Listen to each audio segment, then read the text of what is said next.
No restriction. And we do have one person joining by Zoom, Wayne Dennison, who is the attorney for Ms. Rico.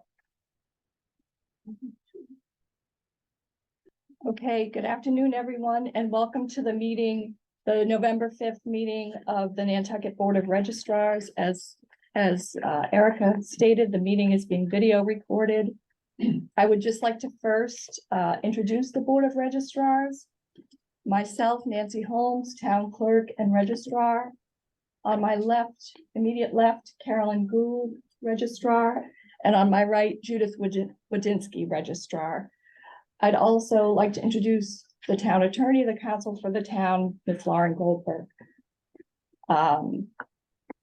Erica's already introduced Mr. Dennison.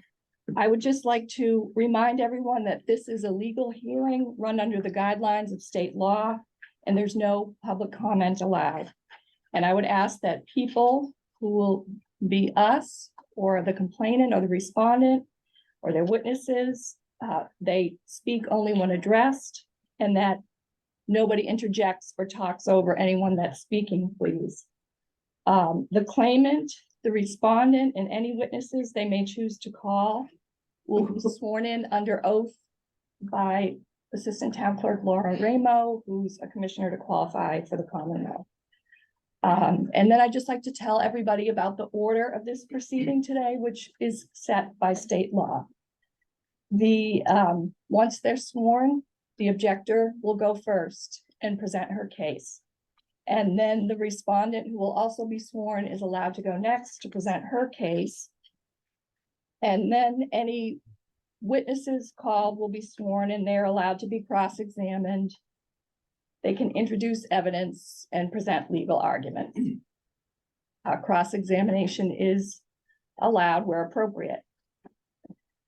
Then we, as the Board of Registrars, are allowed to ask questions of the complainant, the respondent, and any witnesses. Then we deliberate. We look at the evidence right here in front of you, and we are obligated to make a decision. I can't say that word contemporaneously. Thank you. We're obligated to make a decision today. Before we do the swearing-ins and introduce the evidence, I would just like to make note of one thing regarding this meeting. We received this complaint from Ms. Williams late in the afternoon on October 31st. After I called the state elections office for advice on the proper statutes, they gave me a lot of direction and advised me to call town council immediately, who has given me a lot more direction. And we, as you know, we held a meeting on Friday, November 3rd, public meeting, to determine that this complaint warranted a hearing. We were then obligated to give the respondent, Ms. Rapor, 2-day notice. We were obligated to serve her under the law with a summons. And we are also obligated to hold this hearing before a town meeting on Tuesday. That is the law. The timing is not our choice. And we had to post this 2 days in advance. So those are our obligations. And we're all sworn by oath to uphold the state law of the Commonwealth to the best of our ability. And we are aware that all voters have rights. So that's all I wanted to say. And at this point, I'd just like to introduce the evidence. We have a packet of evidence here, which basically consists of the complaint from Ms. Williams, some directives, a memo of directives to myself and the Board of Registrars from our attorney about how these proceedings are supposed to be handled. We also have some directions there. Then we have an email from Ms. Rapor that she sent to me and the Board of Registrars when she found out about this complaint. We also have an email from Ms. Williams in response to a summons she received for some further information from Ms. Rapor. And then we have about approximately 20 emails that I'd received up to this afternoon from local residents, some voters, some not voters, mainly in support of Ms. Rapor, and those will not be read into evidence, but all of us as registrars have read them. Okay, so I think at this point, I should swear in the complainant, Miss Linda Williams, will actually, Ms. Raymond will swear you in. You solemnly swear to tell the truth, the whole truth, and nothing but the truth. I do. Ms. Wayport. Swearing Ms. Wayport. Okay, could you swear in Ms. Rachel as well? Okay, thank you. You solemnly swear to tell the truth, the whole truth, and nothing but the truth. I do.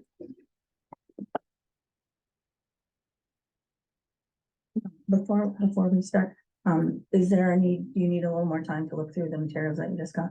I'm gonna go through them one at a time anyway, so she can follow along. Still, So the answer to your question is, I think I'm okay. thank you. Okay. Linda? Are you ready? I hate to throw it past the towel. Excuse me, I just want to interrupt for a minute. I don't mind if you ladies stand over here, as long as you're not blocking the I was actually screen. just thinking, I might turn the Zoom on in the other room. There's Okay. no chairs, but that way people can hear and see what's Okay. going on. So either or, as long as you're not blocking the screen, or you can stand, Laura's gonna, Erica's gonna put the Zoom on there. Very Okay. technology.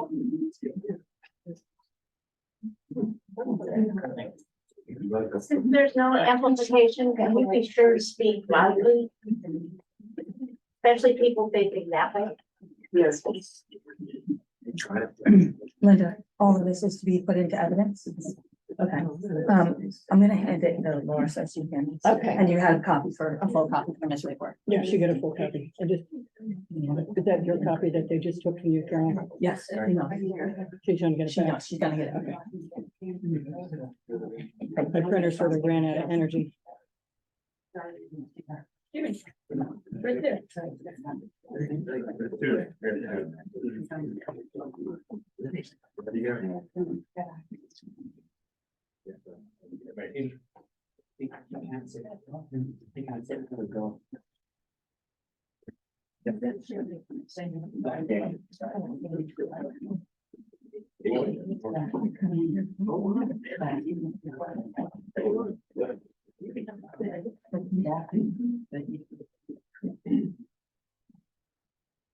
Nancy, can I see what the news is?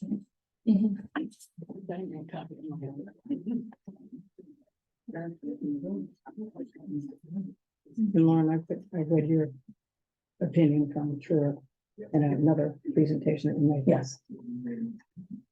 Okay, so whenever you're ready. Right.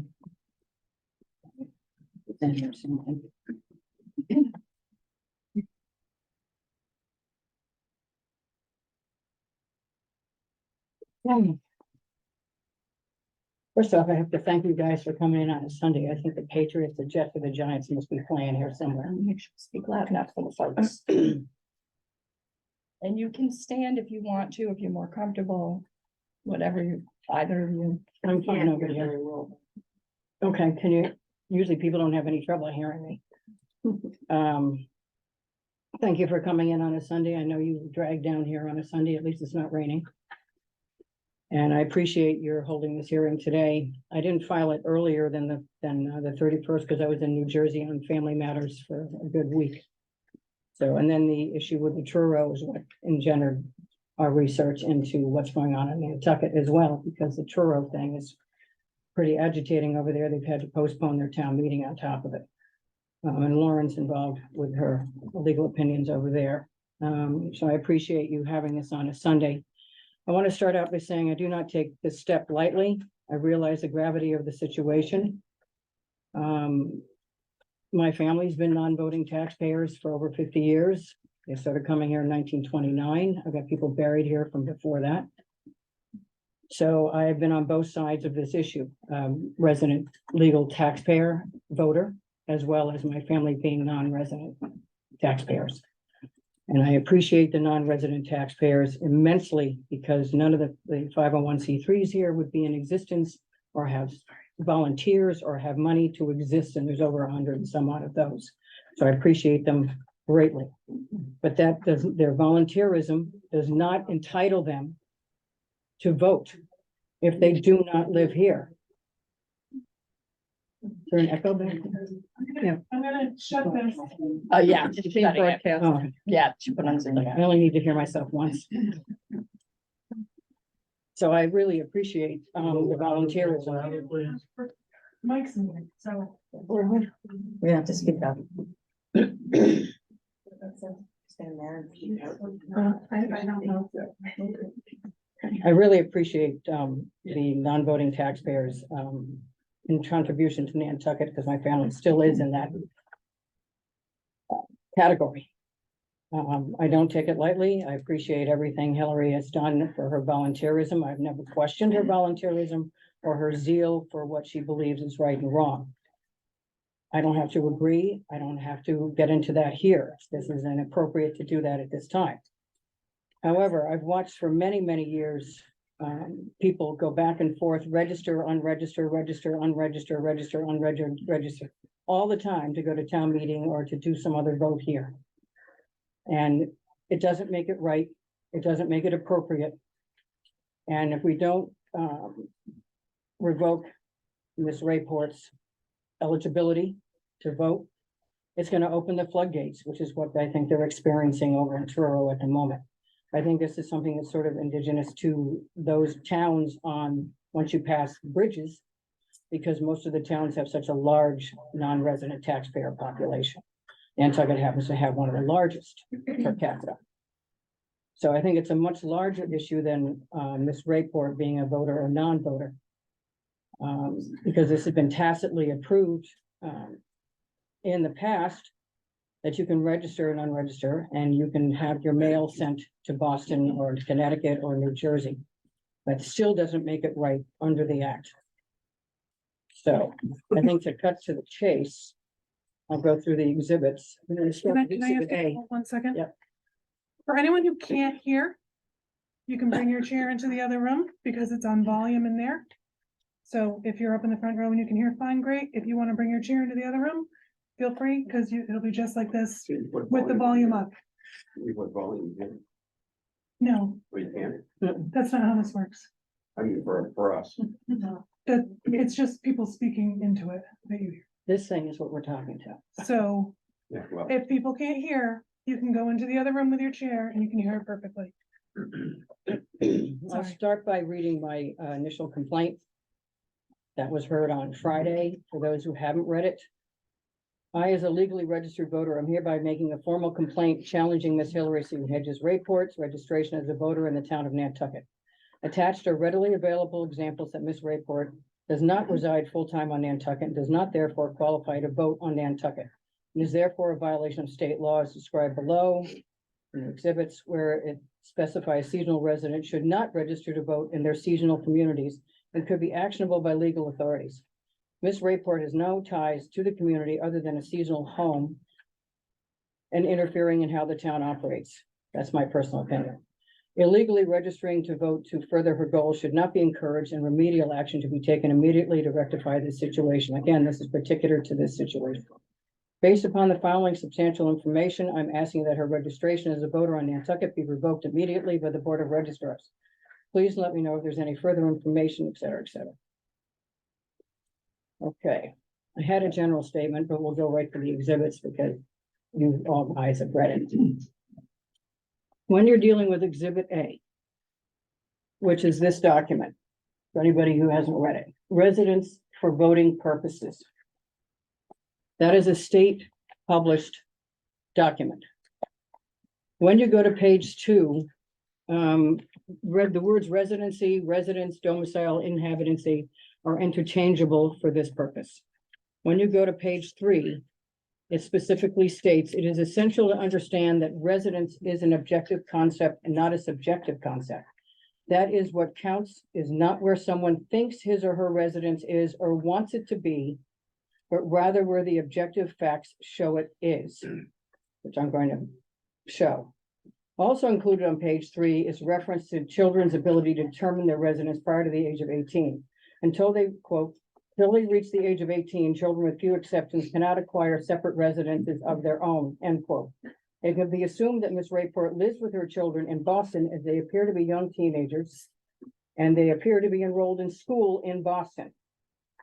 Page 4, people who are simply traveling away from home do not change their residence as a result. We're not talking about snowbirds, we're not talking about college students, or they're not talking about people who are in extensive travel and this is their home base. Ms. Rayport travels from her home in Boston to their second home on Nantucket. It does not necessarily change her permanent residence to Nantucket any more than it does for other non-resident taxpayers. Pages 7 and 8 are particularly descriptive. It talks about, quote, part-time residences, unquote. This section is specific that voters can have only one legal residence. It further states that it is unlikely that many people will have their homes in communities where they live only during the summer months. It's interesting that the example given was specific to Nantucket. Example 8, Janice owns a summer home on Nantucket where she lives during July and August every year. The rest of the year, except for an occasional weekend, she spends in New York City where she works and where her car is registered. Janice's residence is therefore New York City.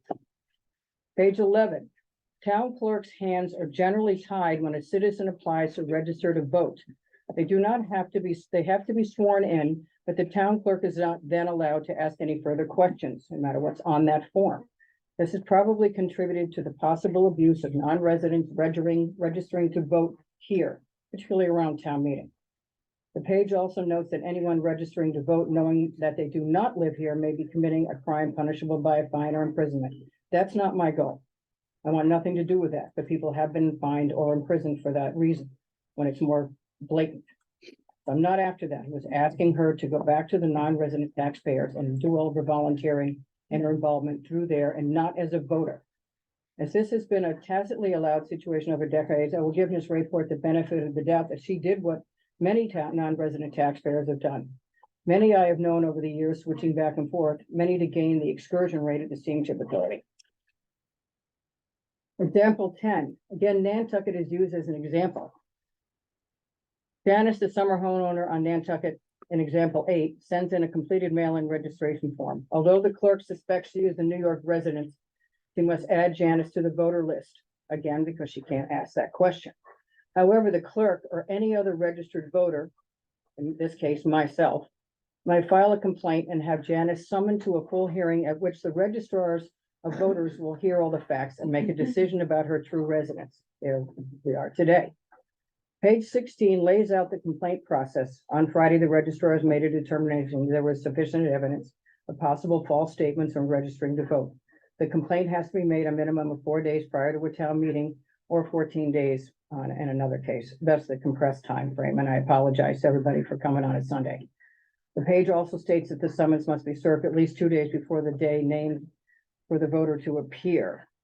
My summons was not delivered until yesterday after 11:30, but I don't waive that.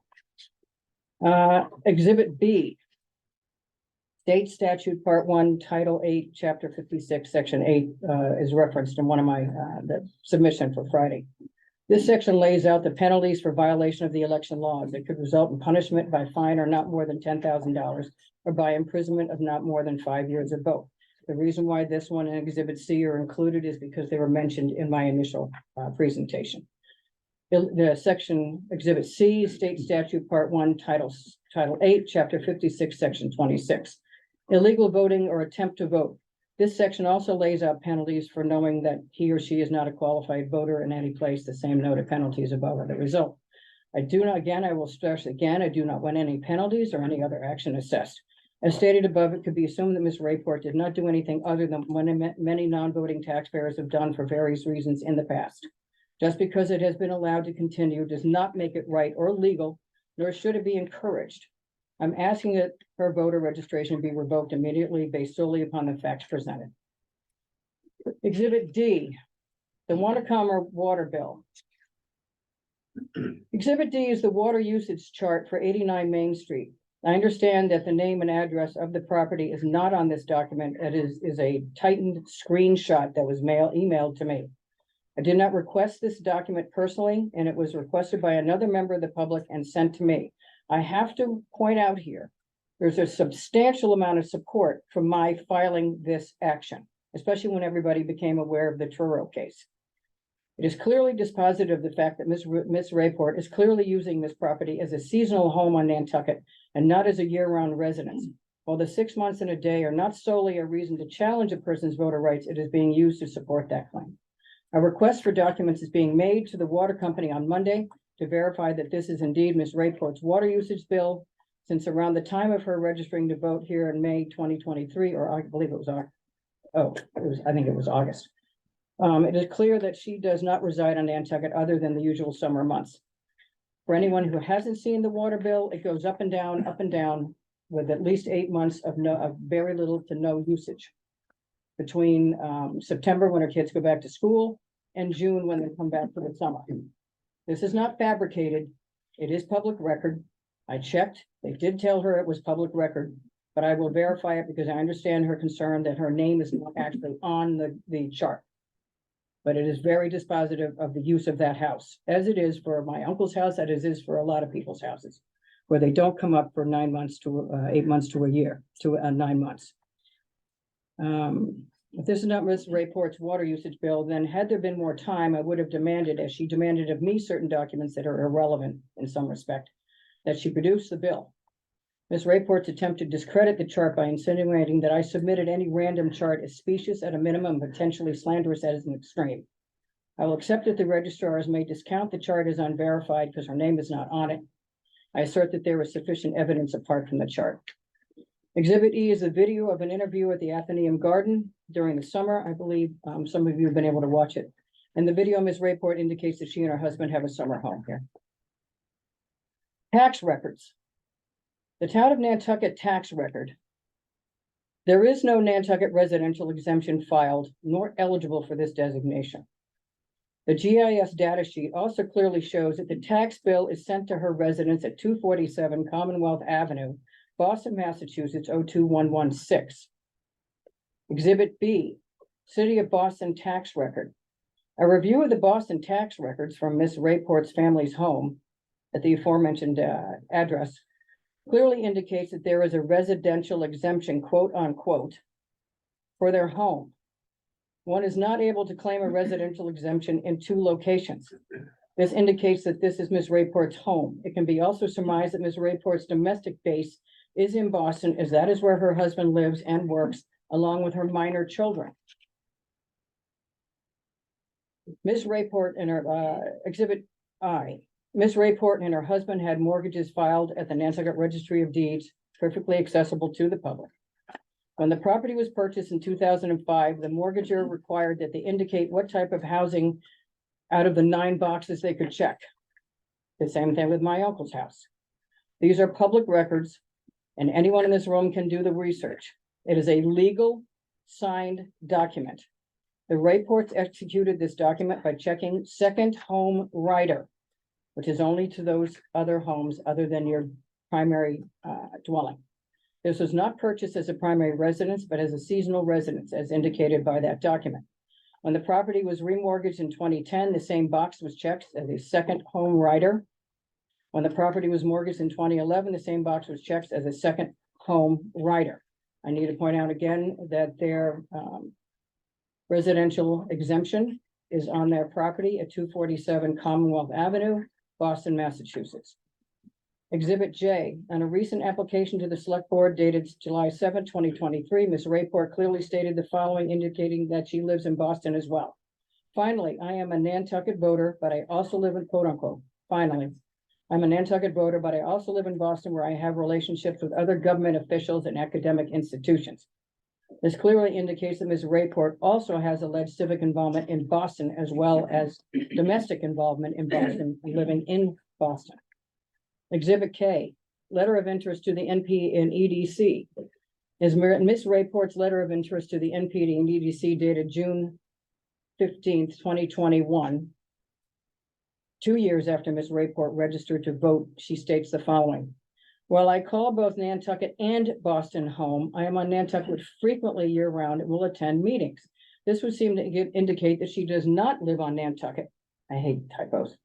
Consistently, and calls Boston home as well.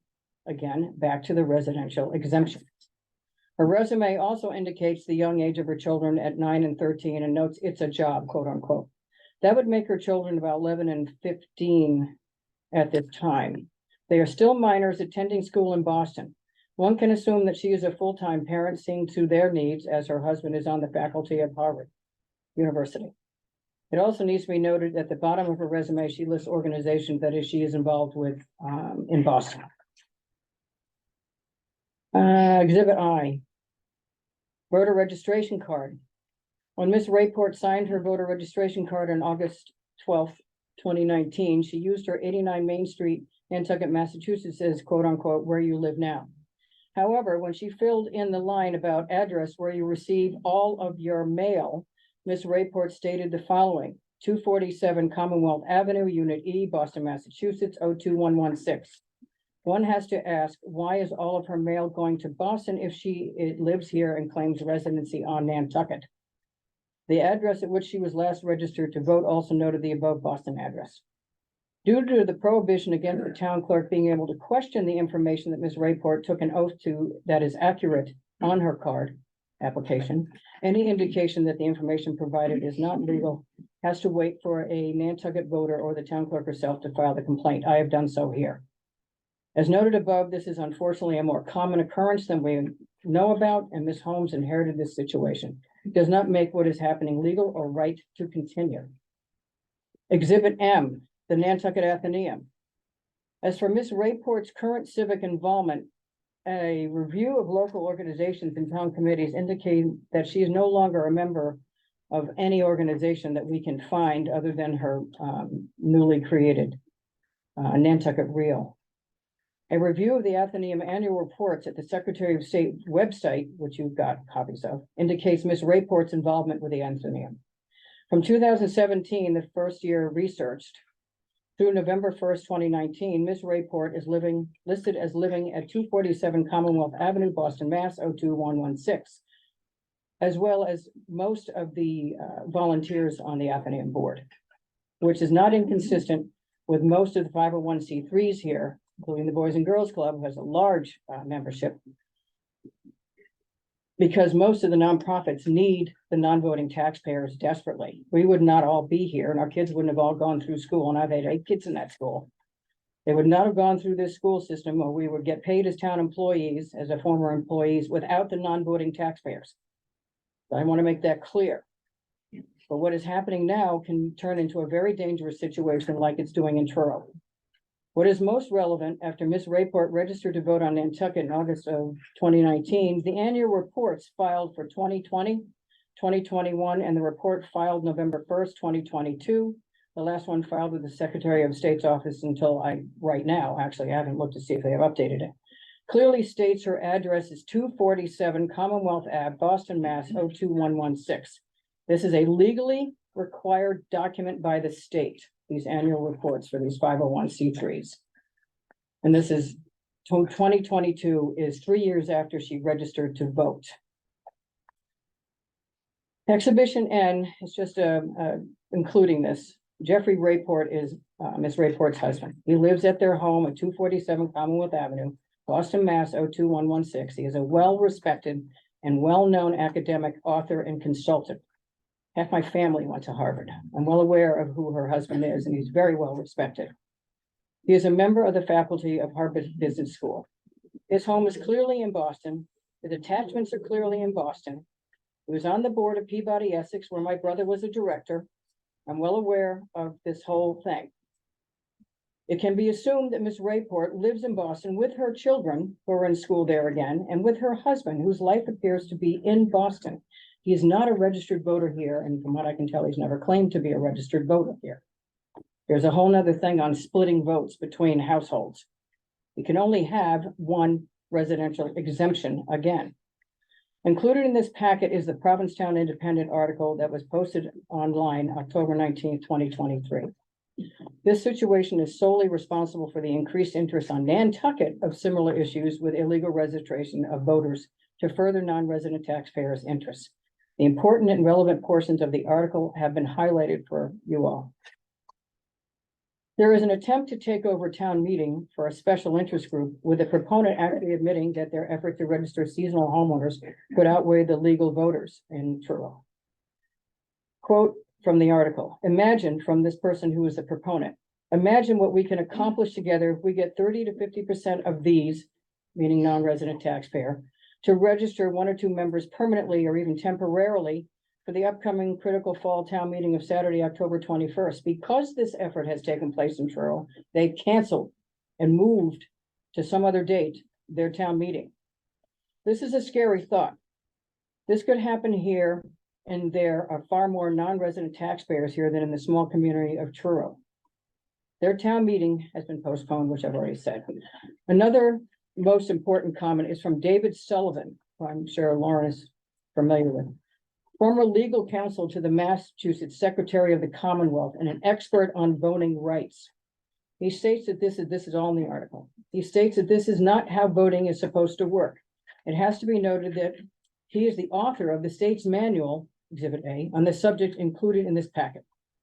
Sullivan states that splitting a household vote, as in Ms. Rayport's case, is, and that's my editorial, is very, quote unquote, unlikely to be legal.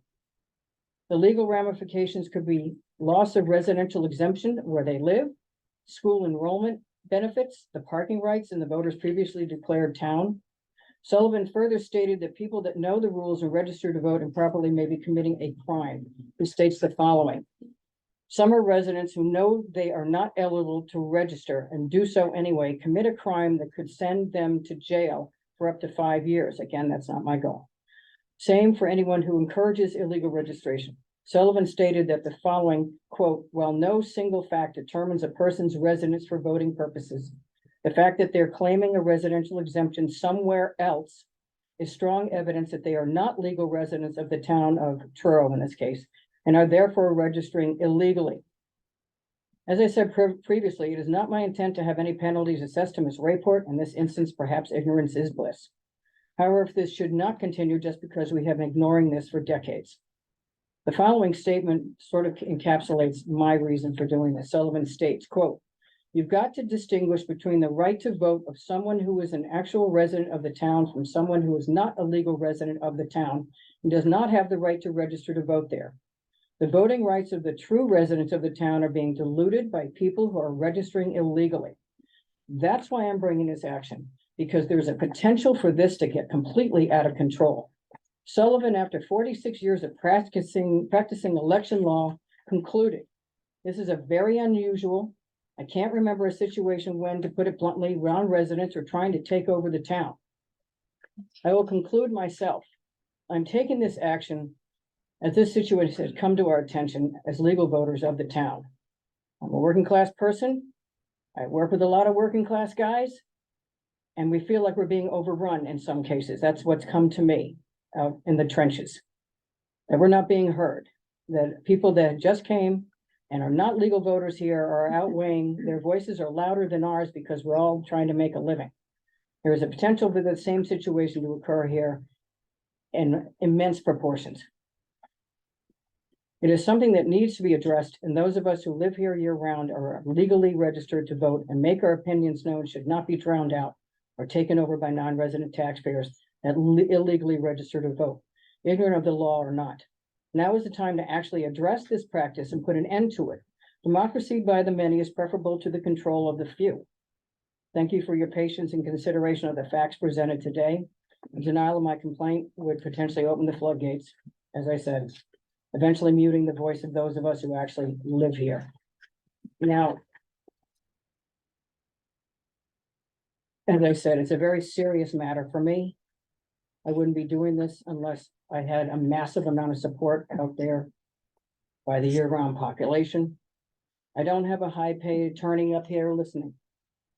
And I was, the attempt was made to intimidate me with that demand for information that was outside the scope.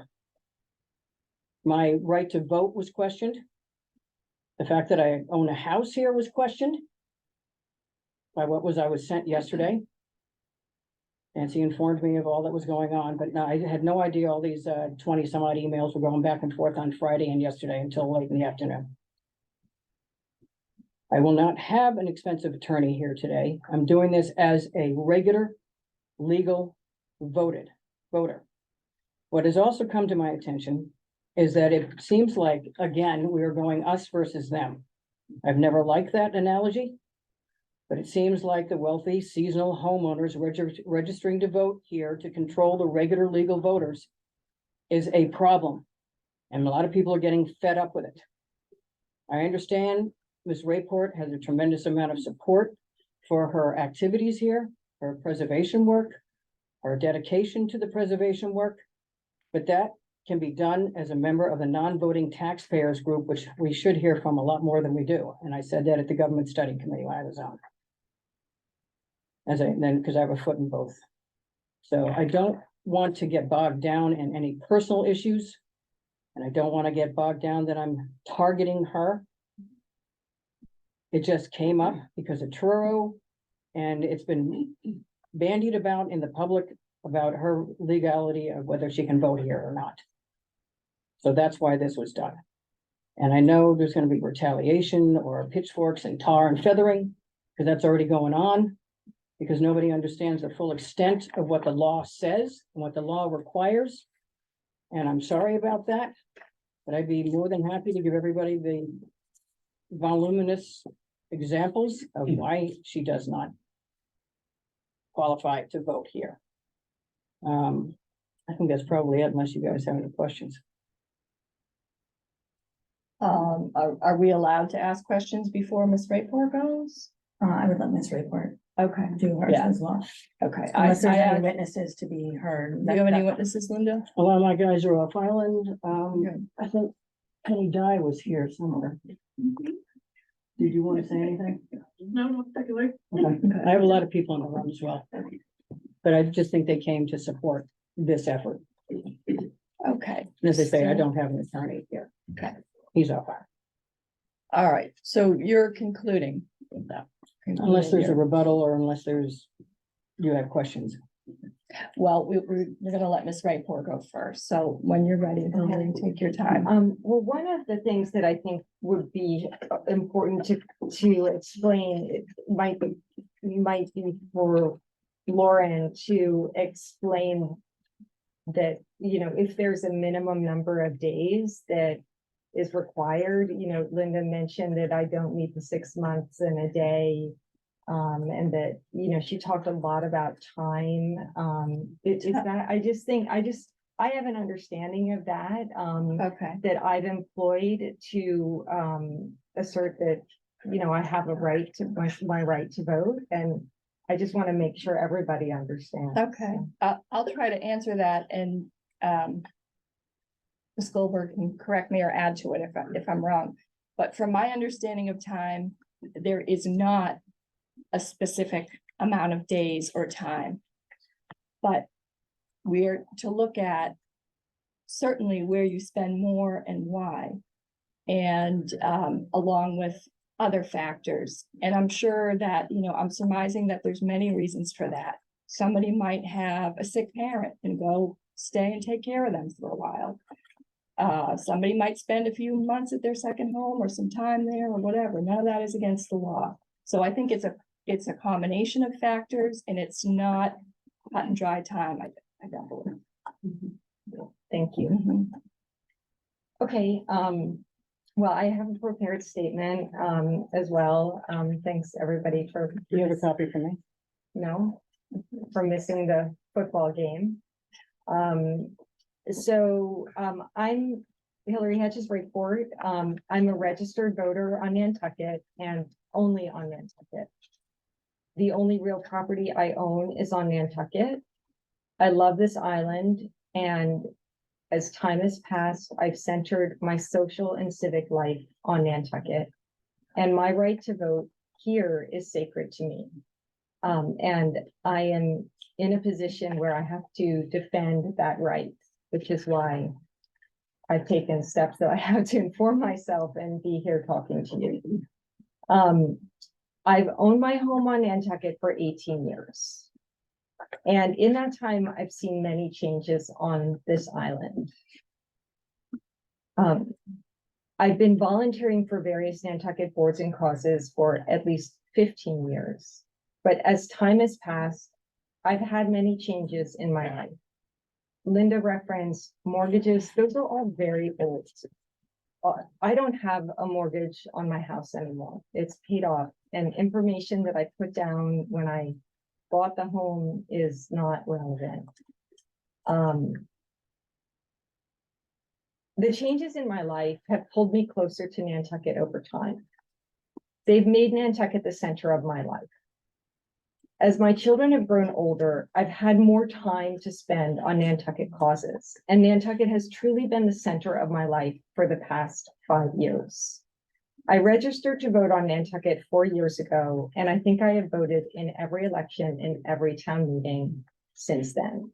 And I get to choose that. I get to choose what's important to me, and I get to choose where I want to spend my time and where my heart is. I don't claim to live 12 months a year on Nantucket, but I am much more than a summer resident. I estimate that I spend 4 to 5 months a year on Nantucket.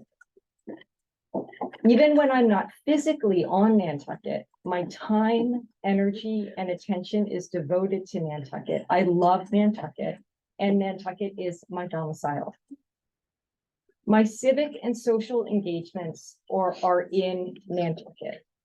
In 2018, I began studying the history of Nantucket's streetscape and advocating for protection of Nantucket's historic streets.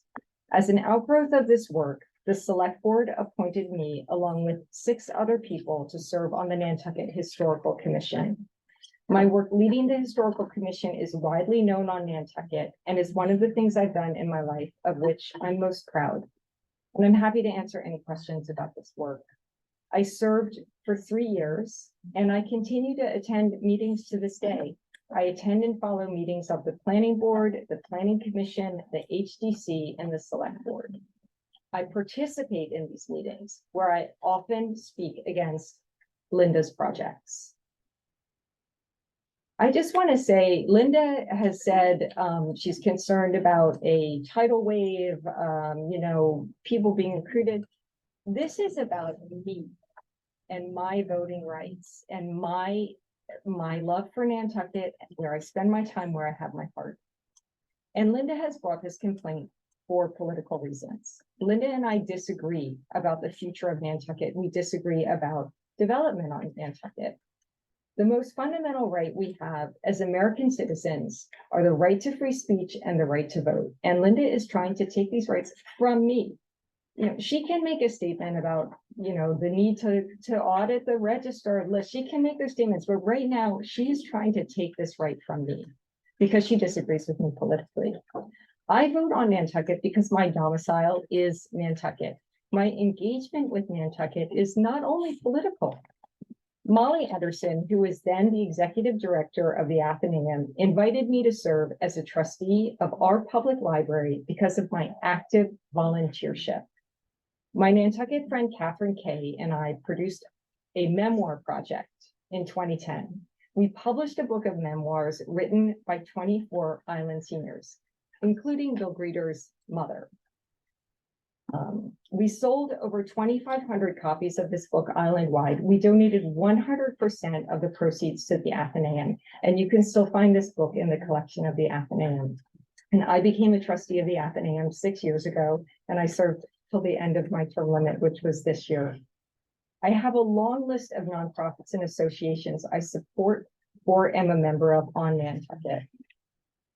I mentioned the Nantucket Athenaeum. I've been a board member of the Coscata-Cochee Property Committee for over 10 years. I'm a member of the Nantucket Conservation Foundation, the Nantucket Historical Association. I'm a member and supporter of the Preservation Trust, the Land and Water Council.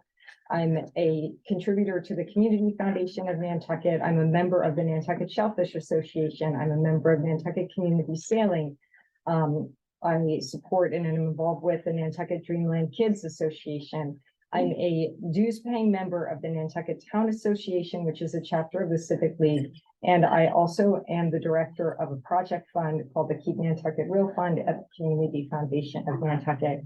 And I know Linda mentioned her appreciation for non-voting taxpayers. I'm the one that gets to decide where my home is, where I spend my time, how much involvement I have. And these are all evidences that I am very committed and involved on Nantucket. I'm also a member of Congregation Shirat Hayam. I am not a member of a congregation in Boston. My only place of worship is on Nantucket. I have owned a home on Nantucket for 18 years. It is a 4-season home. It is never closed down. I'm there as much as possible at all seasons. It is not a summer residence or an investment.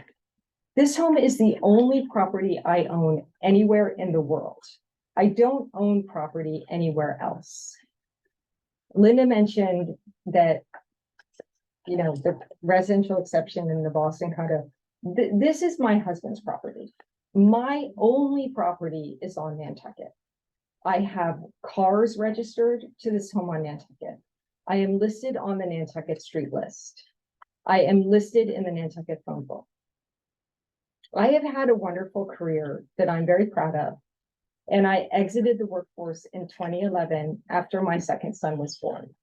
Now I'm earning a master's in preservation studies, specifically because I care about the beauty and history of Nantucket, and I want to be the best citizen I can be for Nantucket. These studies helped me in my role on the Historical Commission, and they are helping me now to preserve Nantucket. My husband, who Linda spoke very kindly of, thank you, Linda, loves Nantucket. He's been coming here all his life. However, his professional and social life is in Boston. He has a job in Boston. I do not have a job in Boston. My job is here, working for Nantucket. He owns our condo in Boston. He is the primary earner in our relationship. Our taxes are reported to Boston and our bills are paid in Boston, and we get our mail in Boston because that is where our money is earned. My husband votes in Boston because Boston is the center of his professional and social life. Nantucket is the center of my social and professional and civic life. And for these reasons, I am registered to vote on Nantucket, and he is registered to vote in Boston. The complaint suggests that married couples must vote and be domiciled in the same place. And the notion that a woman can't have a life or make choices that are different from her husband, I fundamentally reject. My husband and I do not split our vote. We each have one vote. We each vote in the place that is the center of our lives.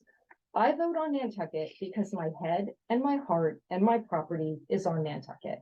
I spend as much time as I can here, and I intend to live here for the rest of my life.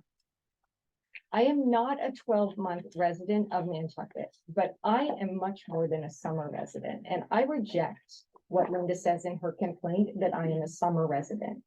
I hope the board will uphold my right to vote in a place that I love, the only place I own real property, and the place that is the center of my life because I have chosen to make it the center of my life, and I have demonstrated through my actions that it is the center of my life.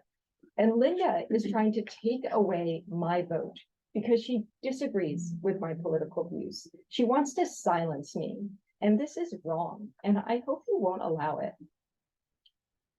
I know there are people here who want to speak on my behalf. There's a list of folks. I want to answer questions. So my understanding is the questions have to come through the board. I can answer questions now, or we can hear from the folks who are here to speak, however you'd like to proceed. So those would be what's called your witnesses, Hillary. So I think that needs to come next, right? So I Okay, think this is where you would call the people you want to call. yes. That would be appropriate to do a rebuttal. A rebuttal after the After. witness, after the witnesses. Okay. See, their statements made, they're blatantly not true. That's why I want to rebut When it. she's done, it'll. Okay. I'd like to call, I have 7 people to call. I don't know if they're all here, but I'd like to call Clement Durkes.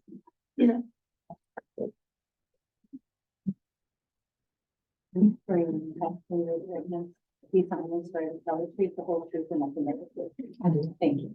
Thank you. I'll just stay in the middle of the room, I guess. I met Hillary when we were both involved with This the, thing picks you up right there. okay, is it picking me up? Yeah. We were both involved with the, as trustees of the Athenaeum Board in 2018. And I found Hillary to be extremely smart, extremely well qualified to be a trustee.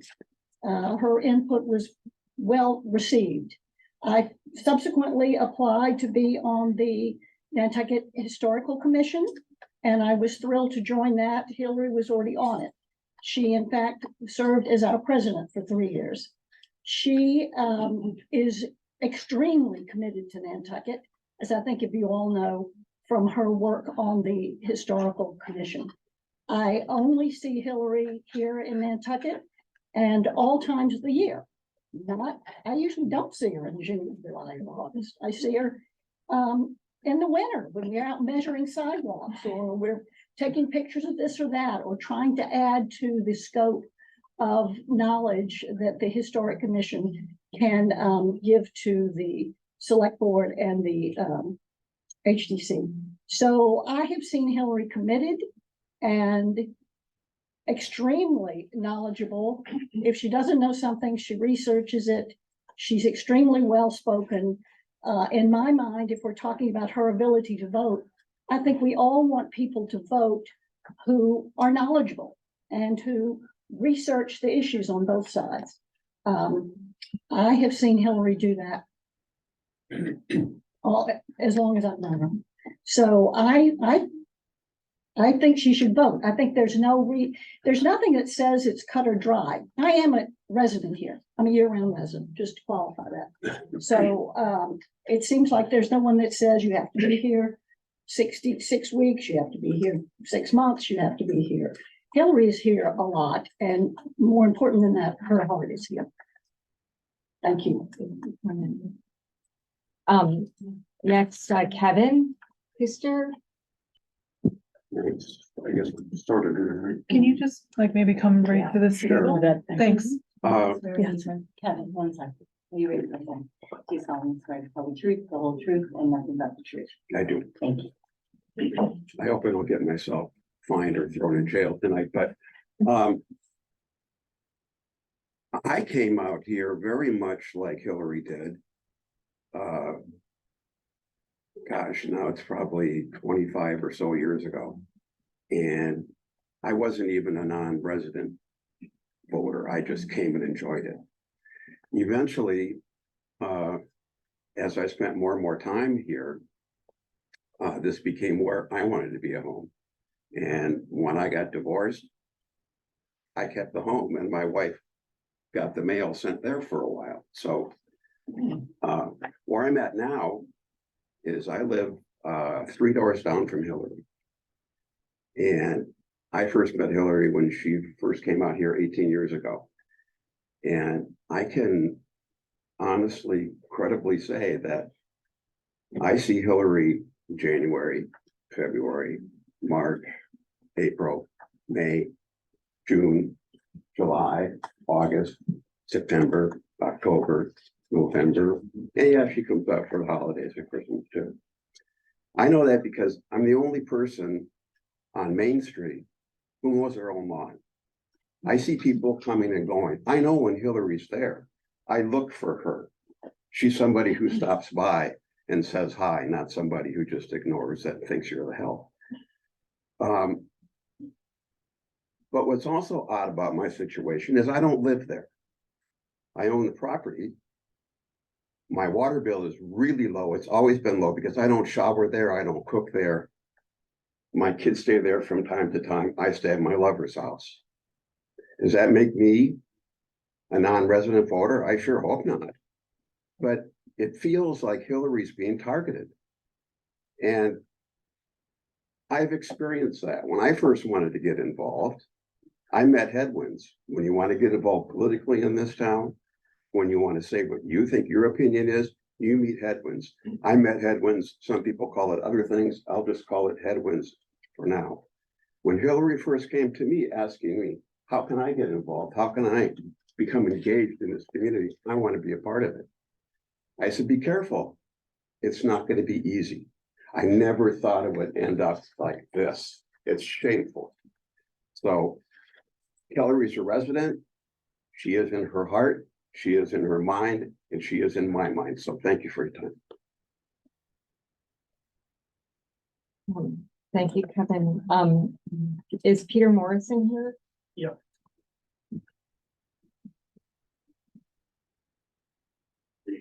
Aging Peter Morrison will stumble up to the desk. Can you come up just to this corner, Peter? Sure. You able? We're gonna talk to that thing. Okay, Do you solemnly swear to tell the truth, the whole truth, and nothing but the truth? I do. I prepared a written statement that I'm going to read because I wanted to be sure I had my thoughts properly organized. Good afternoon, I'm Peter Morrison. I am an applied demographer, retired from Rand Corporation, and I was the founding director of Rand's Population Research Center, so I'm looking at a demographic problem here. Here on Nantucket, I serve as co-president of the Nantucket Civic League and a director of the Nantucket Shellfish Association. I also mentor those student teams of Worcester Polytech students whose studies on behalf of Nantucket strengthen the analytic bases of our town's policymaking. I served as an appointed member of the town's Finance Committee, the Capital Program Committee, the 2020 Census Complete Count Committee, and its Visitor Services Advisory Committee. Nantucket has been my legal residence since we moved here in 2005. Like Ms. Rayport, I regard Nantucket as my home, civically and socially. I'm here today to tell you that Hillary Rayport has worked with the Civic League to advance its aims. She has made presentations at our forums, which I know many of you have watched. She has provided us with helpful information about our community. Hillary is an active dues-paying member of the Nantucket Town Association, which is one of our 25 Civic League neighborhood area associations. Some time ago, the Civic League scheduled Hillary to make a presentation at one of our future meetings. And I just wanted to remind her, coincidentally, the meeting is tomorrow. I hope you haven't I forgotten. might not be totally prepared, Peter. We can put it off until the next meeting. Hillary's local presence, her intentions, and her involvement in our community are paramount and overriding. To conclude otherwise, in the face of these facts, would simply put be wrong. As an applied demographer, I have technical expertise in using and interpreting the town clerk's official street list and its underlying data in my own research, and I've provided further technical details on the reverse of my statement, which you can get a copy of before you leave if you want to know more about how important it is to understand the specifics of each individual that our town clerk has to deal with, and how difficult it is to just make blanket statements about groups of people without knowing the particulars. I'm available to answer any questions that the registrars or others may have. Thank you. Any questions? Nope. Okay. Thank you, Denise. Megan Perry. You solemnly swear to tell the truth, the whole truth, and nothing but the truth. I do. Thank you. Thank you. My name is Megan Perry. I don't carry half the credentials that everyone in this room has spoken about, but I am a lifelong resident and a registered voter on Nantucket. So with that being said, I did send in a letter to the board, which I would like to just read into the record versus rambling on and not being as polite and polished as everybody else has been. So, dear members of the Nantucket Board of Registrar, I felt it my civic duty and obligation, not only as a registered voter of Nantucket, but a lifelong resident of Nantucket, to write to you and bring my concerns to you regarding the complaint filed by Ms. Williams regarding Ms. Rayport's voter registration status on Nantucket and the process that has followed. As a little background, I initially met Ms. Rayport in 2014 when her son was a student of mine on Nantucket. In all of my interactions with Ms. Rayport, she struck me as a very kind, honest, and fair person. Over the years, I have crossed paths with Ms. Rayport in other capacities within our community. Ms. Rayport has always been well-spoken, well-researched, very courteous, community-minded, socially responsible, and committed as an important member of our community. I've never witnessed Ms. Rayport acted anything other than a selfless way for the good of our entire community. Ms. Rayport spends her own personal time, effort, energy, and funds to better our community in ways we should all be grateful for. Ms. Rayport has continued to be entrenched in our community and volunteered to serve on many community boards, both nonprofit and governmental. Ms. Rayport's dedication to our community is something many aspire to, yet few achieve. In looking at the process that has transpired since Ms. Williams' complaint, I have a few concerns and opinions of my own. The first concern and opinion that comes to mind is this appears to be an attempt to intimidate voters and disenfranchise people in the community. One can only register to vote in one place. One may own a home in multiple locations, but they are required by law to choose only one location to vote. Ms. Rayport has done that. She owns a home on Nantucket. She spends a great deal of time here. She chooses to vote on Nantucket. Ms. Rayport has been a registered voter in Nantucket since 2019 and has been coming to Nantucket for 23 years. This type of voter intimidation that is, in my opinion, appears to be going on is something like what we have seen in other parts of our country, but something I thought would never, ever come to Nantucket. It saddens me to think that some feel the need to try to disenfranchise and intimidate community members from voting and deprive voters of their legally due process. I'm also concerned, and I now understand why this meeting was held on a Sunday, so my apologies for asking that question before. But I was a little concerned about a Sunday meeting during the Pats game.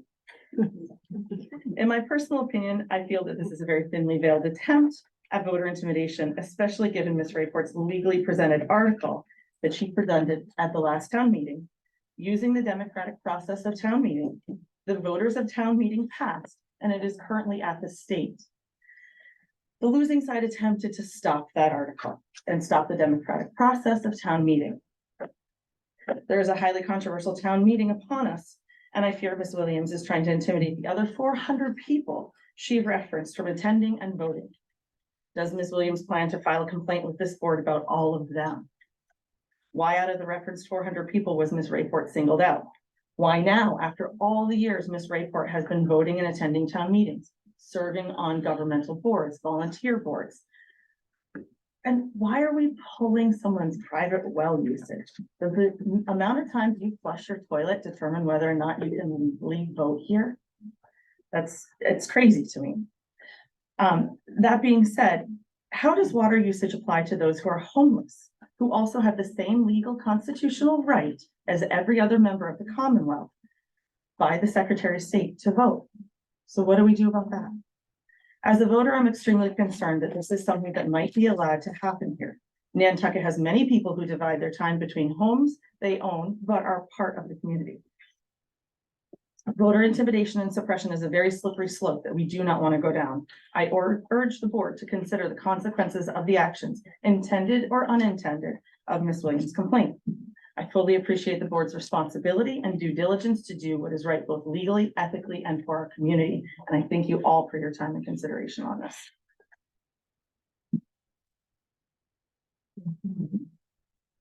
Tom Montgomery.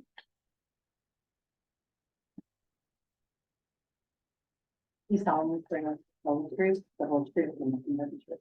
I do. Tom Montgomery, 33 North Liberty Street. When I first heard about this, I was outraged.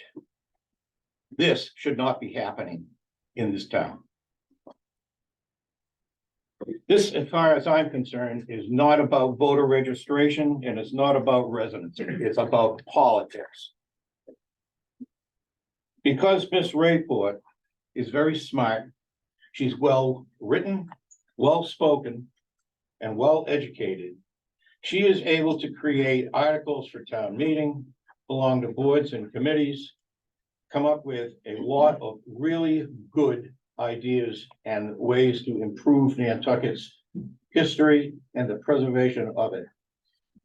Because she has on town floor advocated to try and change the NP and EDC, has argued with the planning board and other boards around town. the best way to get rid of her is to take her off the voting boards. The voting roll. That way she can't, write articles for town meeting and present them. She can't vote, and it's outrageous. Whether Miss Williams has, the one that got Miss Rayport's water bill or not, they're using it right now as a way to show her residency.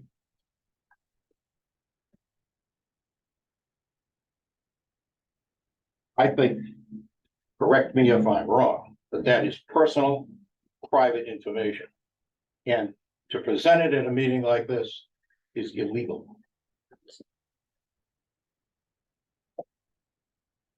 A lot of the people in this room know me, a lot of you don't.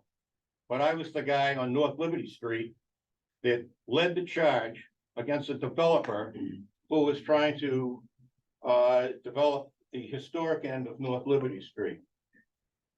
And when we went to the HDC, we were, it was a very contentious situation. And we wound up in court. Having wound up in court, we got deposed. Being deposed, the neighbors all were required to submit all the emails that we have been talking about in this whole thing. But because we had been deposed and had emails, had to produce emails, the other side had to produce emails. And one of the neighbors, I don't know who it was, produced what has come to be known as the smoking gun. The smoking gun was an email from Linda Williams to the. Point of order, Madam Chair.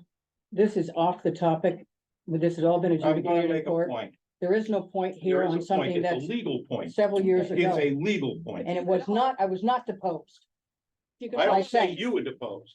I didn't say you. So there was no controverting Okay, evidence. if I could ask everybody to stop for a minute while I just clarify, It's nothing to do with this. Linda, is that allowed, what the direction he's going? in? I would say make it quick. Yeah, thank you. And so what wound up happening was she asked for the developer to submit to her a set of bullet points in that morning, the night of the actual HDC meeting. So that the appearance was that she could steer that. Well, this is the newspaper from the town that when we won in Boston, it says, judge rules for neighbors in appeal of North Liberty Street. Okay, sorry. We're getting a little bit off I'm topic. Okay, gonna I'm object to done this right now. I'm entirely. done right now. I'm gonna And so- object to this entirely. It says, This it is off the cites topic. former Okay. HDC It should not be Chair allowed. Williams Mr. for Montgomery? It inappropriate. should not be allowed. I was never called as a witness. I was never called at all to even verify what the reason was. I'm for not that. talking about being called. Sorry, as a but you are witness. I'm talking trashing about me what you did on at purpose. HDC. okay, you two need to Okay. stop. Yeah, I object to this entirely. We have to keep on the topic. Was About there this any right final statement that you want to make about my voting status? No, I'm sick of this, whole process. Can understand. Makes me ill. Georgia Raisman?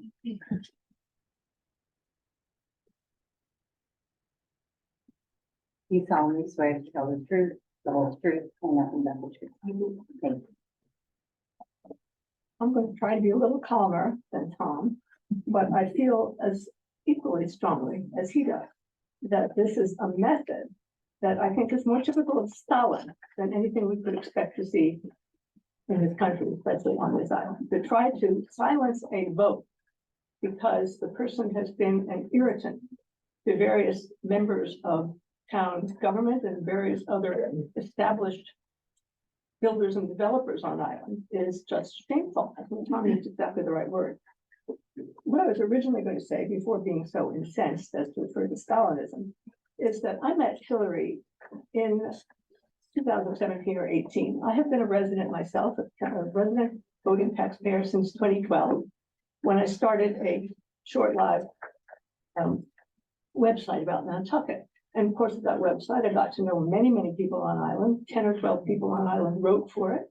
And I became more widely known in the community myself. I met Hillary in 2017 or 18. We were sitting at a select board meeting next to each other. And the meeting had to do with how you took care of took care of replacing cobblestones on Upper Main Street. Ginger Andrews had written in saying the DPW is totally wrong. You can't put this stuff in asphalt. You have to put it in sand the way it was done in the 18th century. Hillary was there and in agreement. I was there and in agreement. And I was impressed by how passionate and smart this cookie was who was sitting next to me. We went on from there to both be on the historical commission. I was with Hillary at the very beginning of that commission. In the course of that commission, she got into the nitty gritty, no pun intended, on Upper Main Street, not only how historically cobblestones have been placed so that they endure, but issues like what sort of edging on the sidewalk should be appropriate, granite, not granite, concrete is what the DPW wanted, or asphalt, even worse. What kind of bricks, how the antique bricks should be maintained. Those are issues that go to what Nantucket is as a preservation-minded island, which is why we're all here and why we want to stay here and why we want our prosperity to continue. It's because we're a preservation-oriented island. Hillary spent an inordinate amount of time during that period on Nantucket.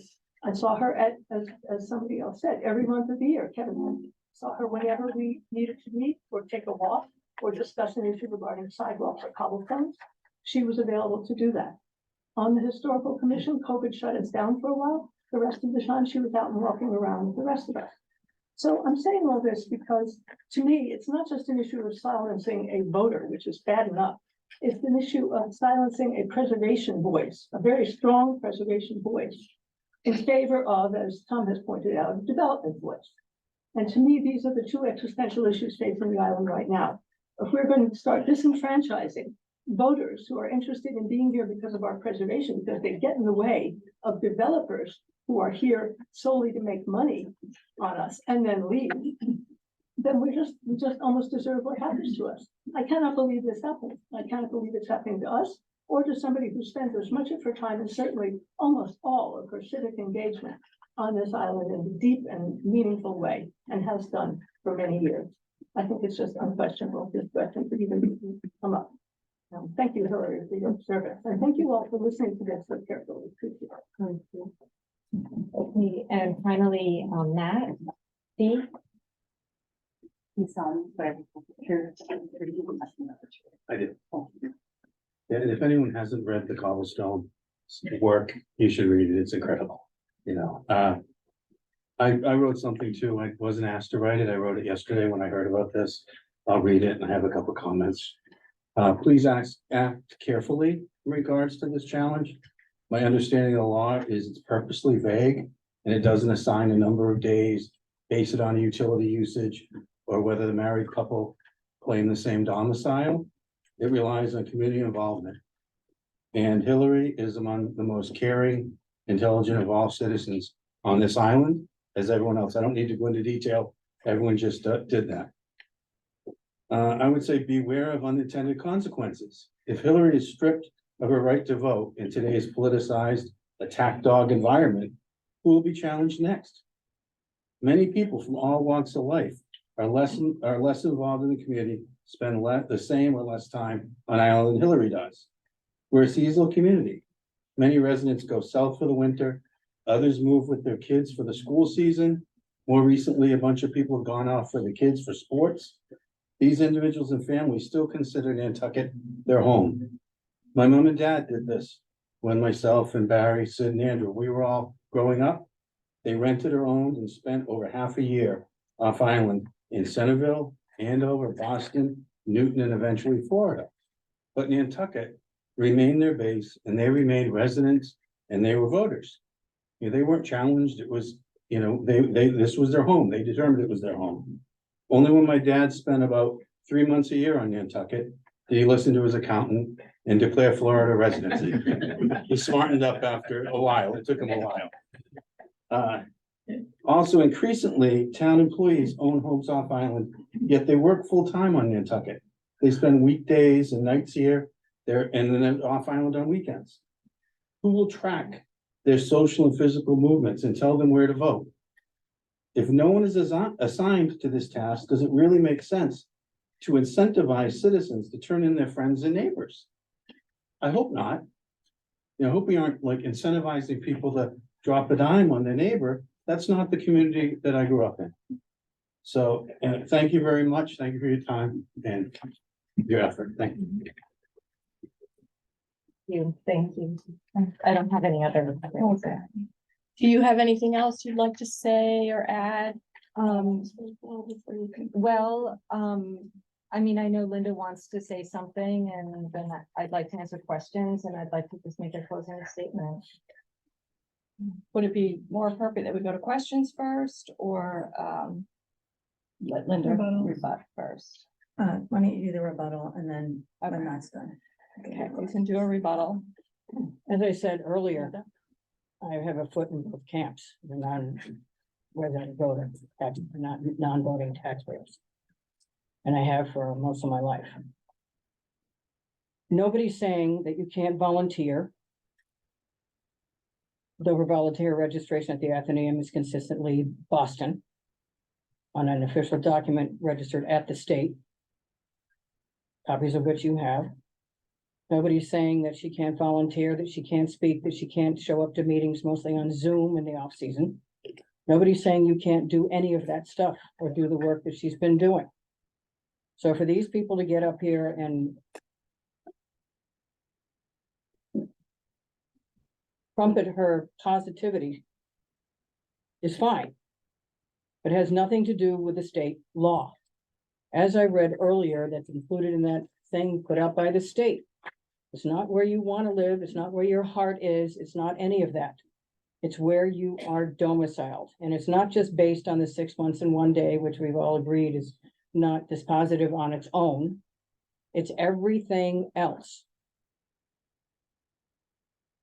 And they've laid that out pretty thoroughly. I've done a lot of research. I've laid it out. I've given you everything. But to be attacked at this hearing about something that's completely irrelevant, out of context, is inappropriate and frankly disgusting. Because there are a lot of issues involved with that one particular project that were not brought forth at trial because I was never deposed and never asked to testify. So I'm being tarnished here. My reputation is being tarnished here by somebody who doesn't have all the facts. Now, if you want to talk about people volunteering, I know plenty of non-resident taxpayers that volunteer. 40 years of volunteering, over 70 entities. So don't talk to me about people volunteering and their impact on the town. But the only thing I've never served on is the select board. Tried a couple of times and then Clifford took over. My brother-in-law. So I'm sick of being tarred and feathered because I exercise my voting rights to challenge somebody's voting registration. And as I said earlier, the only reason it came up is because of what's happening in Truro. And we have a much larger population of non-resident taxpayers here. I started voting in 1972. I've been voting here since the 70s. I've never, to my knowledge, missed a town meeting. I've never missed a vote here. I've come back to the island if I was in New Jersey visiting family to vote. I was turned 18 in 1972 and I had came down from college to register, went back 2 weeks later and voted. I don't take taking somebody's voter registration away from them lightly. And I'm not saying that she cannot go and vote at home in Boston, which is where she was registered until 2019. And if you look at the details, she continues up until this year to be saying she lives in Boston on official documents filed with the state and the town. You cannot get around that. As great as you all say she is, and I know you all work very cooperatively with her, and I'm not trying to suppress any votes. This is not Stalin. This is exercising my democratic right as a legal voter of Nantucket to bring this action. And you shouldn't tar and feather me for it because other people may bring other actions against other people. And that is intimidation. You're trying to intimidation the regular working class Nantucketer or the legal resident voters here from filing anything because they're gonna have to be subjected to this. I'm not intimidating anybody. We are being intimidated by people who are not legally registered here. That's an entirely different issue. When the local person's voice is being drowned out or compromised because a lot of people are voting here that can't legally vote here. What happened to our voice? I understand everybody speaking passionately about all this other stuff, but nobody says that she hasn't contributed and can't continue to contribute as a member of the non-voting taxpayers, which should be a really strong group because we're sitting there at town meeting telling them how we're going to spend 70% of our tax base and they're 70% of the tax base. I appreciate that intensely. But to say that I'm trying to suppress and intimidate is ridiculous because we're the ones that are being suppressed. We're the ones that are being intimidated. I appreciate everybody contributing here, to volunteering here. I haven't seen any of these letters. They were not given to me. I haven't seen her statement and I They were gave given to you her in a that whole copy of packet. that. Yeah, but I'm just seeing it now. I don't know how well that's going on for me. I'd like to see all that stuff. Well, it's all right there. Yeah, I know, but I can't read it now in the middle of this. I should have been given them beforehand, but I'm not gonna make an issue with that. The law is not vague when you put everything together. I'm not asking you to look at the water bill only. I'm not asking you to look at the 6 months in a day. I'm not asking you to look at one thing here, one thing there, and there. It's a preponderance of the evidence, taking the emotion out of it, taking the politics out of it, and I don't care about the politics. It either is right or it is not right. The same thing's going on in Truro. It's either right or it's not right. That's what's brought this issue up here. Because otherwise, why wouldn't we have challenged her voting long time before this? Why didn't we challenge it in 2019? Why didn't we challenge it in 2022? Because the issue wasn't in front of our face like it is with Truro. To the point of where they had to postpone their town meeting. So don't accuse me of doing it for political reasons. I'm doing it because there's a problem here. I'm doing it because it shouldn't happen. It shouldn't happen under the state law. It shouldn't happen to the regular year-round voters that are here legally. So that's why it's being done. So stop telling me I'm doing it solely for political reasons. I don't have to agree with her. She doesn't have to agree with me. We butt heads on the planning. We butt heads on NPDC. We butt heads on the HDC. She's gone after my projects just because. Without context for you all to consider these projects and what we went through 2 years, 3 years on some projects. Crazy. The HDC is doing the best job they can after having been on there for 20 years. It's a subjective process. It's difficult at best, but they don't need to be harassed either. So that's really all I have to say, but it's not politics. I'm not trying to suppress. I'm not trying to take somebody's rights away. She still has rights to vote in Boston. That would be suppression. If you tell somebody for some unknown reason that they can't vote at all, that's a different thing. But I was expecting to be tarred and feathered because that's the way this environment goes. That's what people do here. They didn't used to act that way. They didn't used to do it. They used to have dialogues. They used to listen to each other. That is not happening anymore. I've been on too many committees and seen too much going on. It's wrong. It's going to be wrong today. It's going to be wrong tomorrow. But you either legally vote here, legally vote in Boston, but you got to do it the right way. If the registrars decide that this evidence isn't sufficient enough, then we have to live with that. Thank you. Okay, it seems like a lady has a question, but I don't think we're allowed to take questions from the audience, You right? said you weren't taking any questions. Yeah, Yeah, no yeah, public it's, comment. I'm sorry, Penny. That's too late. I can call her as my witness. Oh, okay, yes, Yeah. you can. Well, I would just like to speak. Penny, you have Penny, you to gotta come talk up to and this thing. get sworn in. You have to come get sworn in, yeah.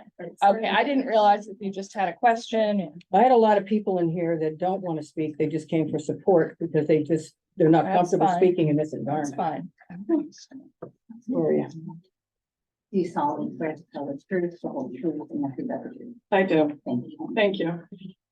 My name is Penny Dye, and I've been here since 1977. I'm gonna save you the list of all my volunteer work over the years.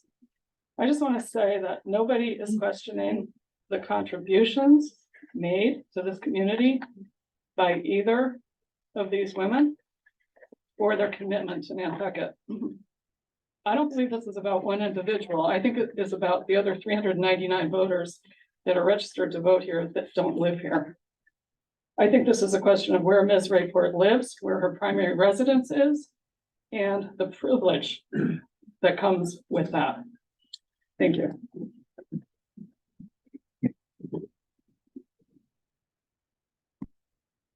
Okay. So I guess this is the time where the registrars can ask some questions. Carolyn or Judy, whichever one of you want to start. We'll go through it first. You go first. Oh, Ms. Rayport, I don't know you, but I applaud you for doing all you do in the community. A question I had was, do you vote also in Boston? No, strictly in Nantucket. Correct. I'm registered to vote only in Nantucket. Do you plan to spend more time in Nantucket? So do you mean at some specific point? Yeah, Yeah. I mean, So- because, well, what I'm trying to get at is how much time do you spend here now?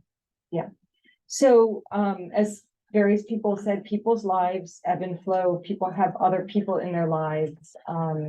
I spend between 4 and 5 months a year here total.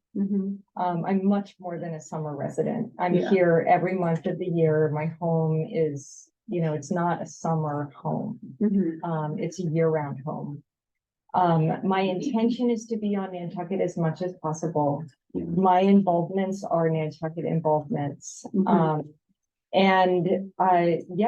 intention is to spend increasing amounts of time on Nantucket as my life allows for that, given the other people in my life who are their own people.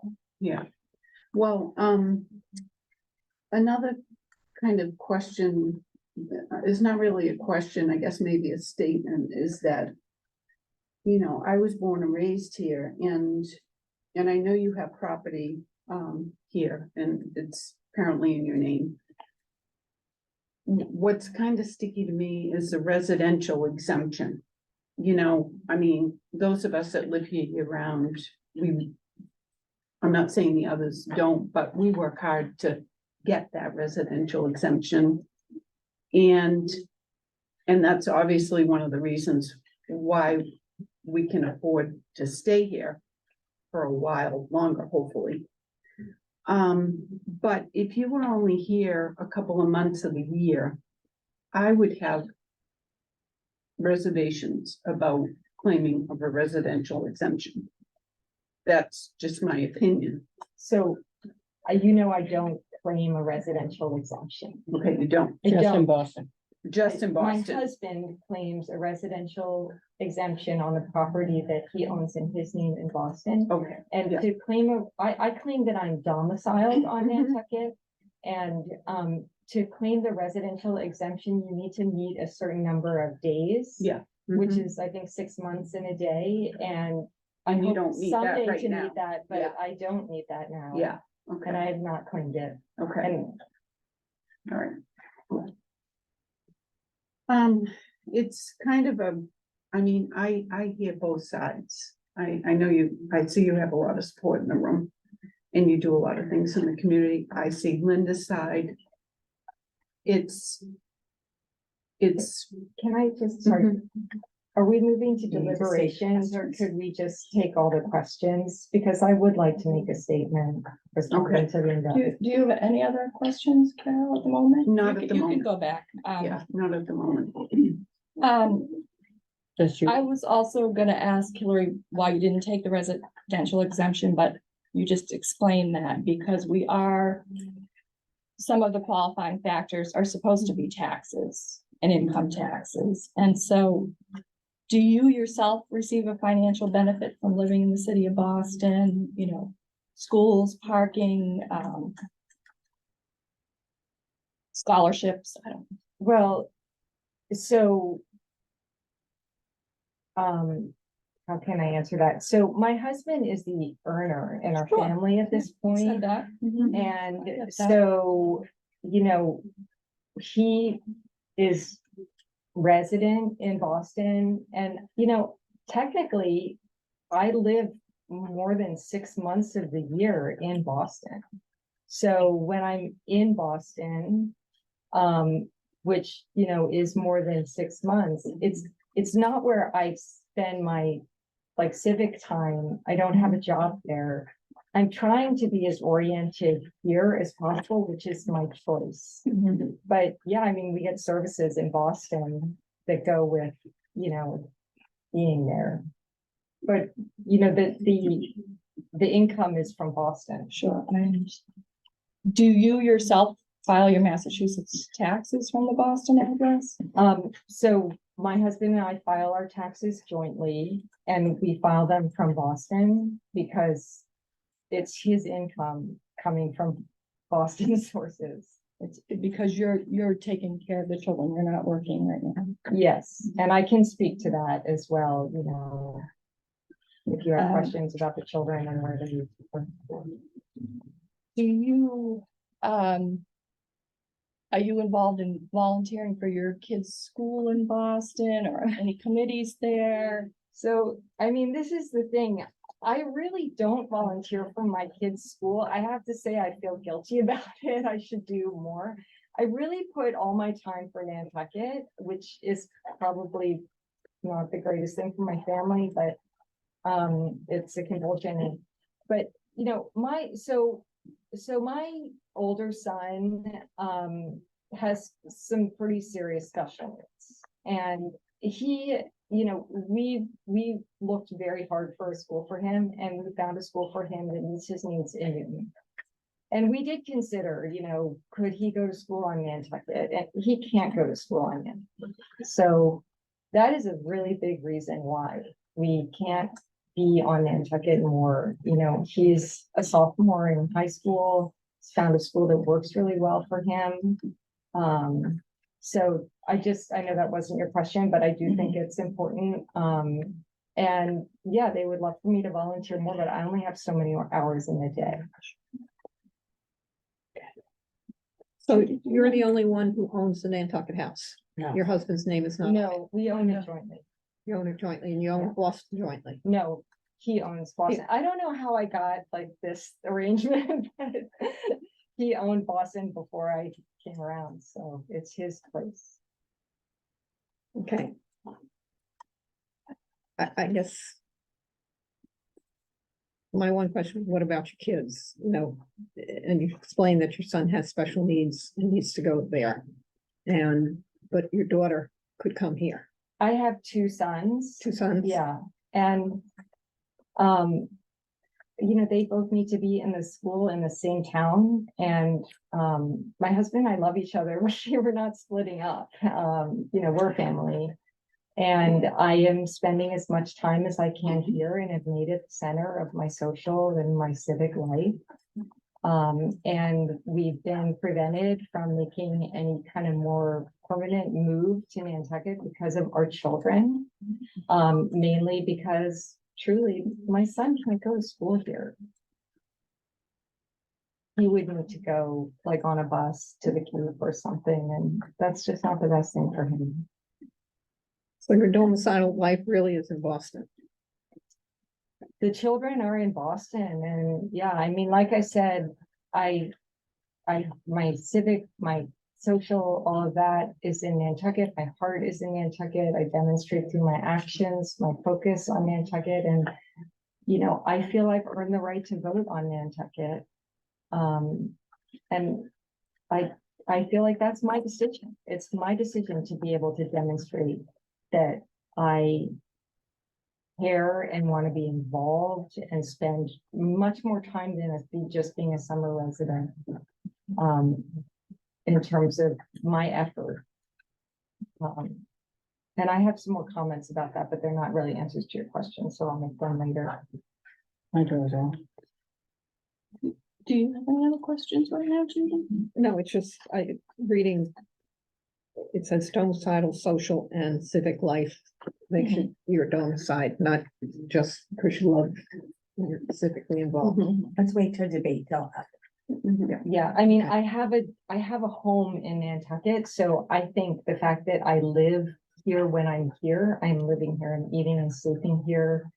That would be my answer to your question, that it's not a time limited thing. But I have a place that I dwell here, that I live in when I'm here, that I visit often all year round. And then there's many other factors as well, car registration and phone, all sorts of, and all my activities. United States Census is, you put it in for Boston, not for here, when you do the census. Well, excuse me, she'd be on the census here because she's a voter here currently. Okay. But the US Census, you mean the 2020? Yeah, I mean, I actually didn't look that up, and it's wherever I was on April 1st. Is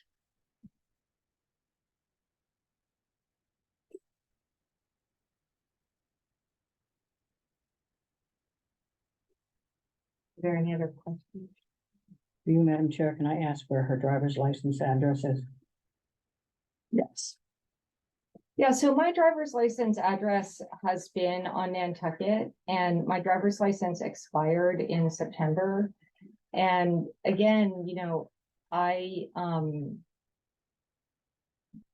if you flip a coin, if you like pick any random day, it would be more likely that I'm in Boston. And I made the decision when I renewed this year that it should say Boston. I just thought if my body washes up somewhere, like people need to know where to call, like where they're gonna find my family and the people that know me. So right now, my license says Boston. And I guess, I did anticipate this question. I have to say, like, if my license said Nantucket, would that make me, more attached? I really hope that the board will think about my efforts. And that it's my choice, I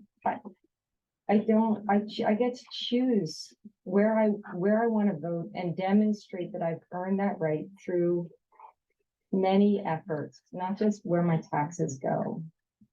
And I spend a tremendous amount of time earning that right, and it's sacred to me. It's really important to me.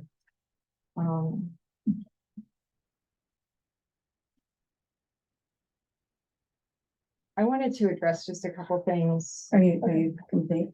Yeah. Right. Do you have any other questions, Judy? Nope. Okay. Yeah. Do you have any questions for me? I don't think so, because I had everything you submitted, I had already read. So I can't think of anything. I read it before I came here today. So I'd like to say something that I think maybe it's more in the deliberations or whatever, or towards the end. Yeah. So I just wanted to address it. Linda mentioned multiple times this, official filing of the Athenaeum. When I joined the Nantucket Athenaeum Board in 2017, the statement I'm making for you is that my life changed, what I cared about changed, the contributions I wanted to change. And for the last 5 years, I've been totally focused on Nantucket. And that is why I want to vote on Nantucket, to support my life and my interests. And, the Athenaeum doesn't talk to me about, I don't even know what they file. So that's just not an indication. I haven't filled out a form with them. I haven't told them anything.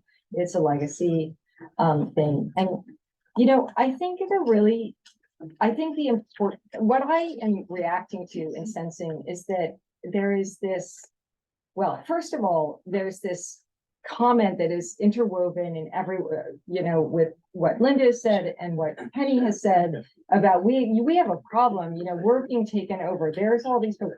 That is not me. This is about me, my voting rights, my life. And that may or may not be the case. You may or may not, as a board of registrars, decide that you want to look into that. But this is really about me, and you're just making a decision about me and the choices that I've made in my life. So, I mean, it's individual, and the guidance in the law is that it's individual. I don't fit in any bucket. And I feel like, Linda, with many of her statements, is trying to put me in this bucket, and I think it's unfair. You know, I have a lot of respect for individuality. I have respect for the people who, you know, who have different types of lives here. There are many different types of lives. None are better than another. And I make my individual effort, my individual choice based on who I am. And that doesn't elevate or diminish anybody else. It's personal, it's individual. Everybody has the right to vote in the place that they are domiciled, and they can choose where they're domiciled. I also want to say, you know, so I feel like Linda is saying, well, Hillary should be in the non-voting taxpayer lane, and that's a lovely lane, and she should be happy in that lane. And she's somehow like making it bad for other people by claiming that she's in this other lane. I think that any of those non-voting taxpayers, if they have a strong connection to Nantucket, if they want to spend the time that I've spent, like, I caution them against it, frankly. If they want to do that, they can, you know, register to vote and maybe be challenged and come and have to have a hearing to you know, defend their right. I'm really resisting this idea that there are labels and lanes. The fact is, I own a home. It's the only home I own. I spend time all year round. I spend more than 4 months. I'm not a summer resident. The example in your story was about somebody who spends 2 months a year and then goes back to New York. That is not me. I live in 2 places right now, and I am migrating. You know, that my life has changed and has become oriented towards Nantucket. I give a tremendous amount to this community, and I do think that this is political. It may be other things as well, but I hope I've, in your eyes, earned my sacred right to vote.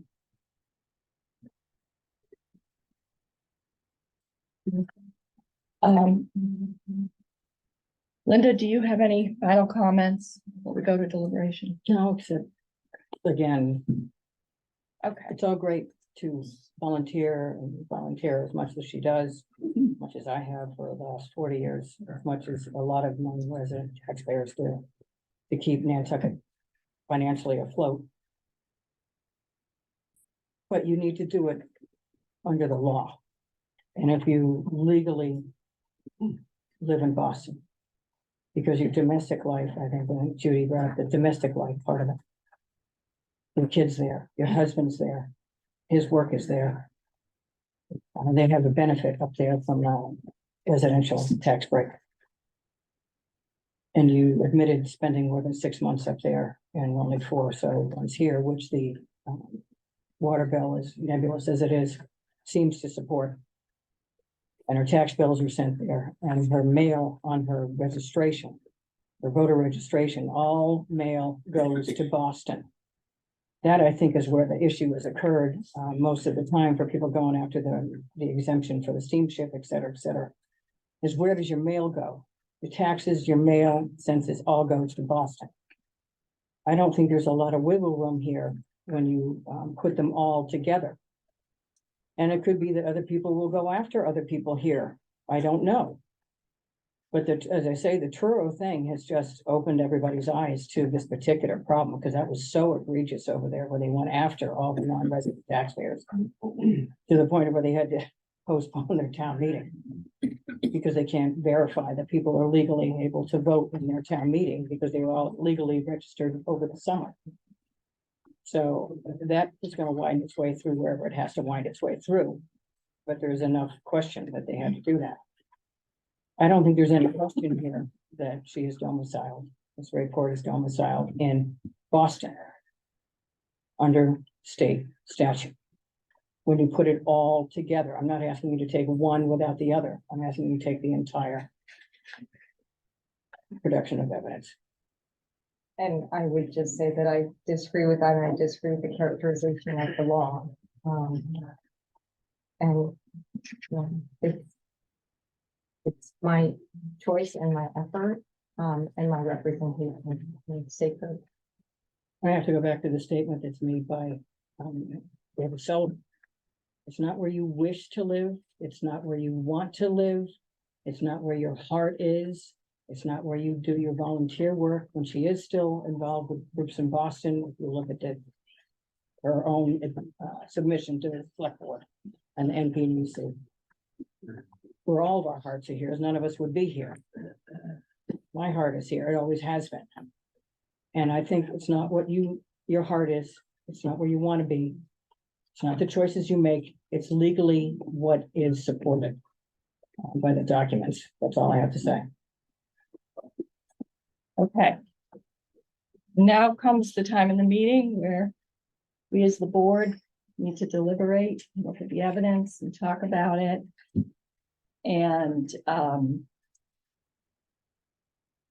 there are certain factors we're supposed to consider over others according to the state directive.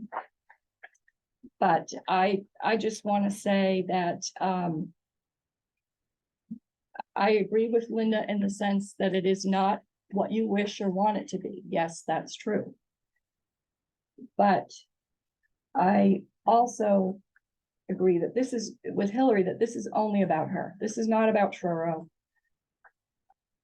You know, what's happening in Truro, could it happen here? Sure. That, you know, an email went out, everybody registered to vote. That hasn't happened here. I also disagree with the characterization of there's 399 people with an off-island address that aren't here year-round. That includes your college kids. That includes your elderly that go to Florida for a couple of months. That includes people that had a ballot sent somewhere a few years ago and forgot to update their mailing address. We can't pass judgment on someone's mailing address. And it's not about having multi-homes either. It's about where you are mainly domiciled. And it's not about, as Linda said earlier, it's not about a right to vote. Of course, Ms. Rapor has a right to vote. She's a US citizen and a citizen of the Commonwealth. It's just about, is she properly registered to vote in our town? And that's going to be a very tough decision, but we have to look at the facts that are presented to us. And the state says in bold that we have to use evidence of a person's actions, and there is no set amount of days. So I think we have to be very careful about that. We can consider future plans. For example, if somebody said, well, I'm moving the rest of my stuff here next week, income taxes, employment, but also religious, social, and political affiliations. And, you know, for me, there's no question that Ms. Rapor has demonstrated that it is the center. It's not just her heart's home. As Linda said, it's all of our heart's home. It's not just her heart's home. She has definitely demonstrated that is the center of her civic life. So in that aspect, it's on her side. I think we have to look at the domicile and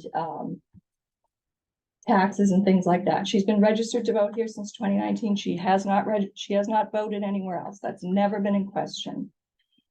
And would somebody else like to say anything? I just, I think that, I mean, I don't know what the other registrars will think, but I think we were thrust into this. This complaint came about very fast. And we just had a couple of days to read over material, have the meeting that we were gonna hold the hearing and everything. And I think that my opinion is that we need to take a little more time before I see both sides. I'm torn. I see both sides. Well, the thing is that we can't, because that's why we're here, and town meeting's Tuesday. Yeah. Laura and I just have a little bit of work to do before then. Yeah. Because we are in charge of all of that.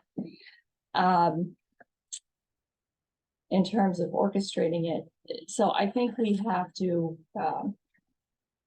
perhaps almost make a list of objective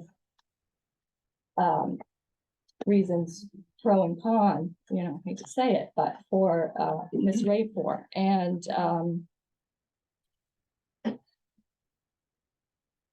you know, on the pro side, I think is her civic engagement. Yeah. She's not engaged in the kids' school, she said. She's not, I mean, obviously,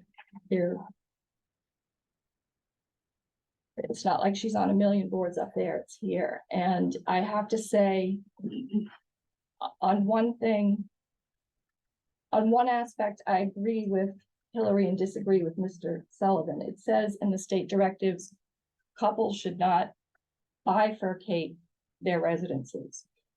And have one here and one there. And I think that is generally true, but I think it's unique to the circumstance. How many people might have a teenage kid that live here and the kid needs to go away to school, to boarding school or something for some reason, or have a special need, or your parents are ill, you go with that kid. And maybe you would decide to register in that town, but you would not lose your voting rights where you are. I don't agree that a husband and wife should have to stay in the same town. I would think that would be hard proven in a court of law, in spite of what that says. What if you were an older couple and the wife said, you know what, honey, I'm gonna take a job in Chicago.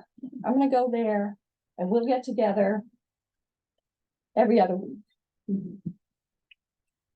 You know, people have the freedom to do that. And so to me, she does have the right to choose to live in a different town. So to me, but then the question is, what about the other things? So I think that's where we have to look at it.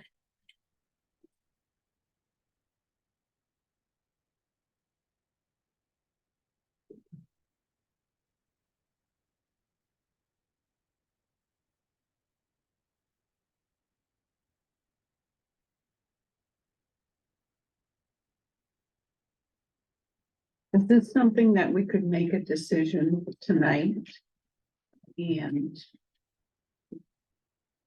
And with the thought that we could revisit this down the road and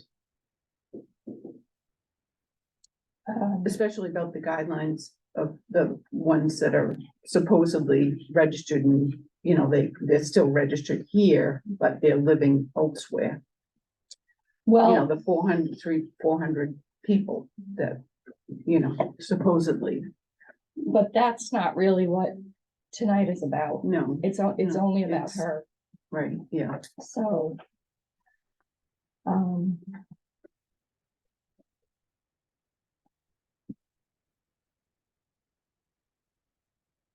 That's true. The preponderance of the evidence has to come from the claimant, Linda. And if there's any doubt, or if there's enough doubt, we have to go, the respondent. And I'm not thinking about, you know, what is gonna hold up in a court of law, and who's who, or what the elections division charges the registrars with making that decision. We make a decision. If it's right, it's right. If it's wrong, we're wrong, but we're sworn to uphold the law. We make the best decision that we can.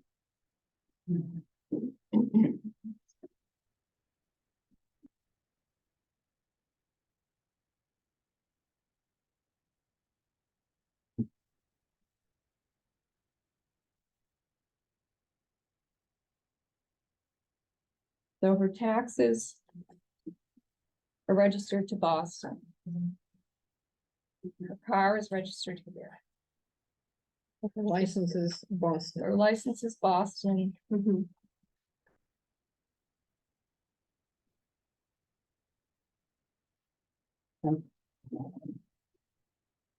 on the street list here. Does this help?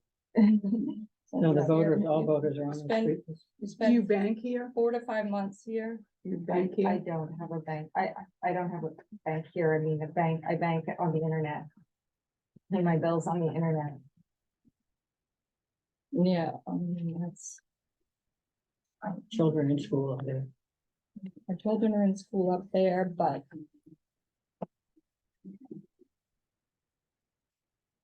you know, I'm also, I know the kids are in school up there, but in light of what Hillary said, I feel like, you know, you sort of indicated you would have them here if you could. We discussed it. I mean, we discussed it. It was very hard to find a school that could be successful for our older son. And that school's in Newton.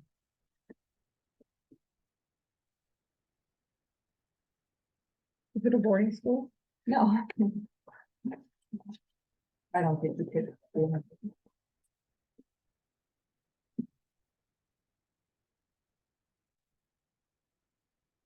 There's not a boarding school.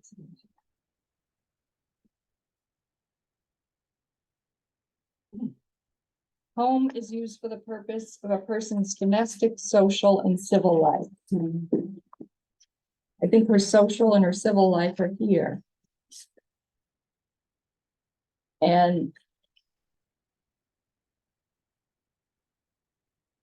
I think her domestic life is more there, but I think it's a little 60-40 maybe.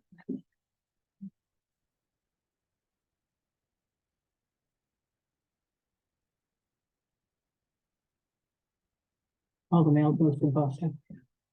I think that I get mail here. Madam Chair, I think it needs to be just the registrars who are gonna. Yeah, handle it, okay, right? okay.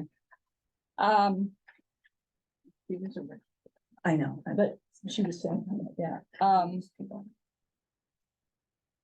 I also have to say out loud, which I said at the other meeting, the water bill has to mean nothing to me because it has no name on it. It doesn't even say water company name. It also doesn't say the name of whose water bill it is. So I don't know whose water bill it is. And also, the state didn't tell us to look at utilities, and I'm not an expert on reading water bills, so I don't find that to be one of the relevant factors we're considering, and I just wanted to say that. Madam Chair, just to reiterate, the standard of evidence for you all is evidence that a reasonable person would rely on. So you have to have evidence that a reasonable person would rely on to have that backup purposes. Okay. So that is the sort of operative that we're working on with our decision, what Ms. Goldberg just said. What would a reasonable person? Like, why would, like, all my life that you filled out, you have say that you're a Boston resident. Why would you put that and not say you're a Nantucket resident? In which? All my life. Oh, I didn't fill that out. A lot of this, I didn't even address this, but a lot of that stuff that Linda has put as evidence, that's just stuff that's scraped from the internet. I mean, that's not anything I filled out. I didn't fill that out. I didn't fill out the Archipedia page. You know, this is just stuff that has been scraped from social media, you know, all of that is not official stuff.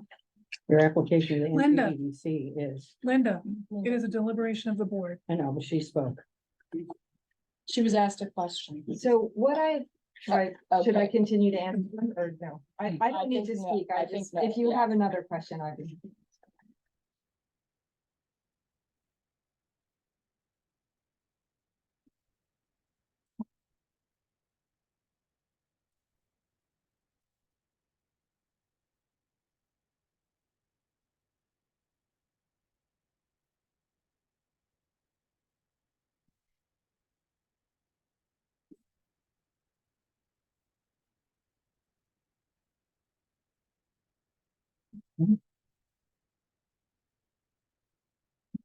I'm sure, I think you were on a good path when you were talking about, Pros and cons. about the pros Yeah. and cons. So.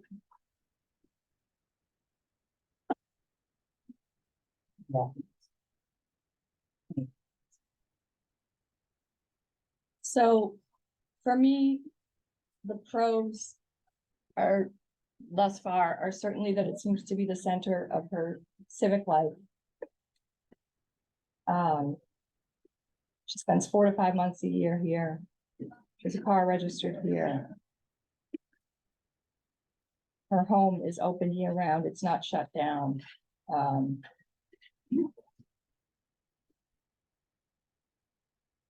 And on some of the on side would be the name on the income tax is for Massachusetts, the address.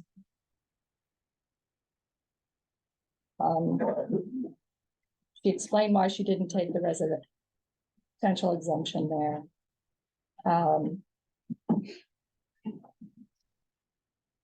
I would say domestically, from what Ms. Rayford is telling us under oath, that her life is probably about 60-40.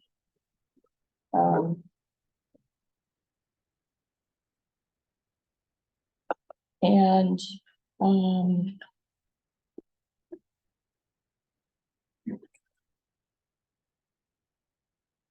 I think the things at the back that you were just referencing, Judy, are clean from the internet, and we can't even consider, even if she had entered the information, our Wikipedia could be from 10 years ago or something.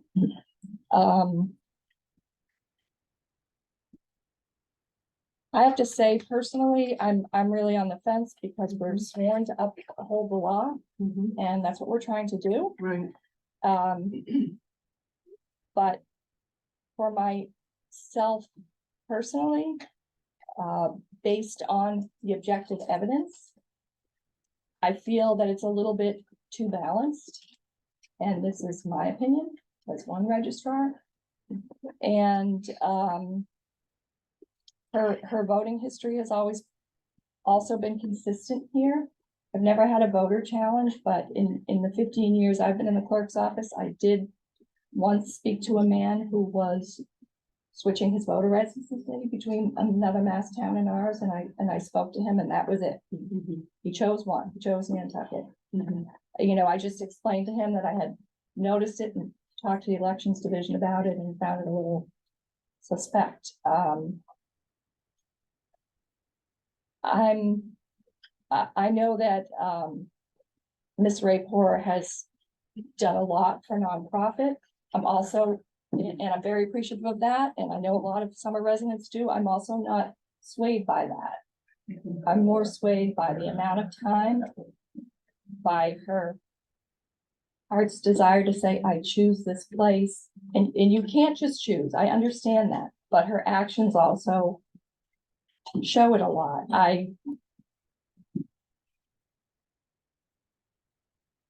I think her actions also show Boston, but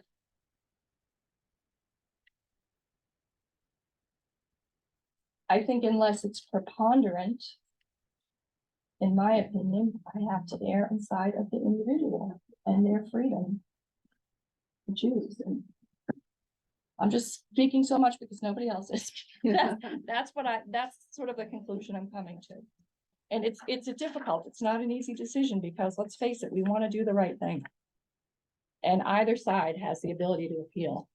But, you know, I think for me, if you're on the fence about what someone's rights are, because you don't want anyone breaking the law either.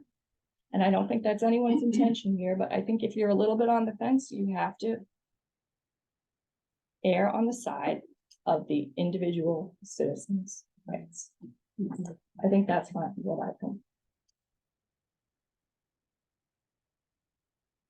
I think, And sorry to interrupt, it's honestly, sorry, Carol, it's honestly not what I thought I would think. no, Nancy has a point there, you know. Miss Rayport, it doesn't seem like she's trying to get away with something. You know, like she's switching back and forth between towns. That doesn't seem the case. And my question is, if the board made a decision, obviously, we're gonna make a decision tonight. Can it be revisited down the road? Madam Chair. Yes. There's nothing that would prohibit another challenge being brought at a later time. Mhm.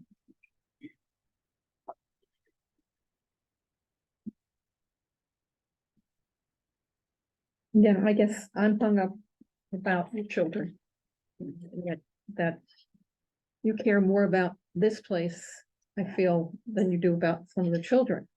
Because, you know, That's really, I'm sorry, I have to object to that. okay, My children are very dear to me, and I'm making a decision to put my son who has special needs in the school that's best for him, which is causing me to have to be away from the place that is also very important. So please don't tell me that.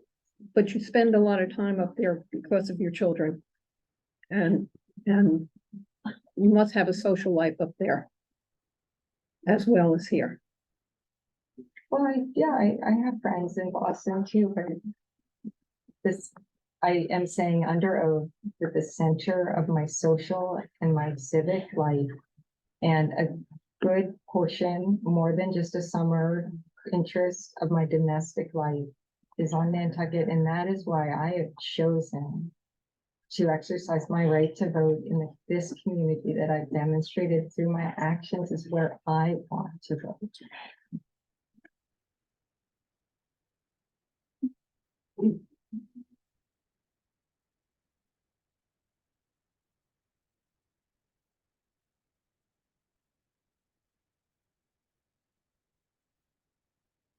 I do feel that Linda's complaint, you know, she has brought the evidence forward. I think she has a legitimate complaint. There's no doubt about that. And it's gonna be hard to draw the line here.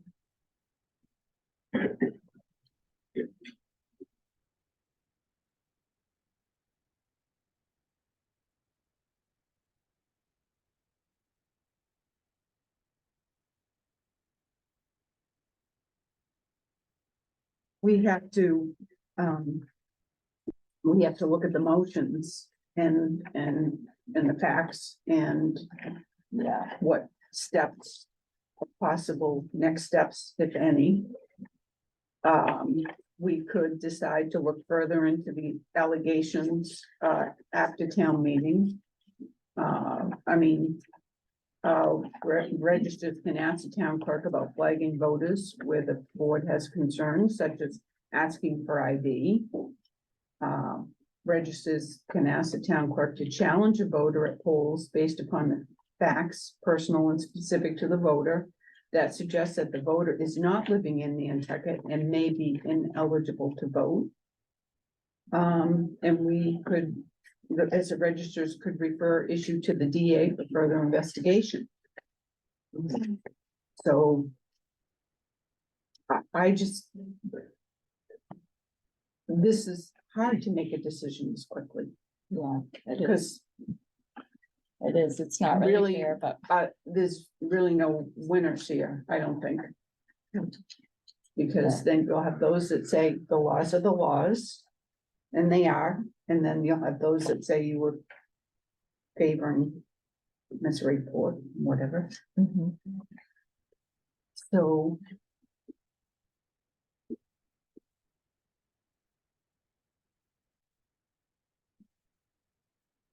no.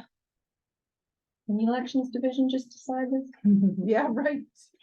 Would be nice. Nancy, one thing that's not on your list is my religious affiliation, and I think that was also on the list of the state. I did take that into consideration. May I Which is comment on also that since she just commented on one of it? the factors. Yes. Most of the summer non-voting taxpayers, our congregation at Congo Church swells by 2 or 3 times Sure. because they just come here and they go to church here. So your religious affiliation means nothing. I don't have any other religious affiliation. I just wanted to announce that the Current has been live streaming this hearing and didn't announce it. I just was Not recording, just live. told that by somebody via Who's watching? text. The Just, town isn't doing it, so someone's got it. we always ask that you announce it. It's the Yeah. law per the open meeting law, and we're recording. Just because it's not live, it will be on YouTube tomorrow. It's not recording. Madam Chair, so you have a list of things that were in favor and a list of things that are against residency. And, you know, in order to make a decision, you have to use facts, to make that decision. And so, you know, maybe it's appropriate for each of you to take a look at your notes and spend a minute seeing if there's any other facts that were discussed that you felt were important, before you guys move to try to take a vote.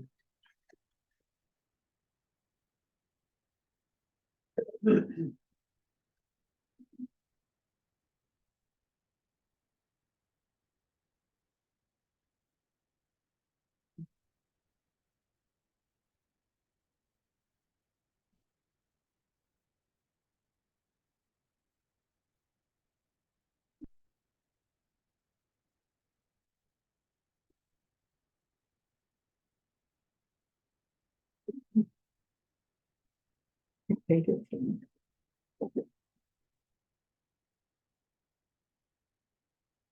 I think one fact to mention is that the mortgage is discharged. Even though it was a second home mortgage, you're allowed to move and say, this is my home. For a few months and then go back and say, that's my home. Take your voter registration with you.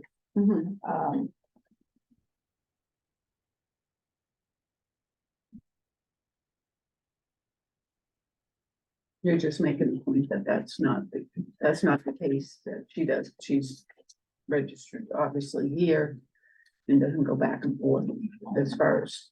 Yeah, and I also think it doesn't matter that the mortgage said it was a second home, because your second home can become your first home. Yeah. At your choosing.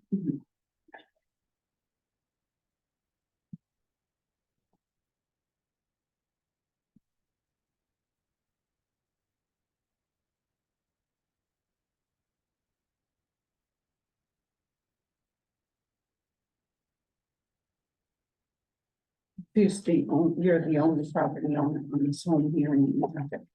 I own the home jointly with my husband and, you know, we hope to live in a home and we hope to retire here. We hope to, you know, we have our life here in many ways and it's been growing in intent.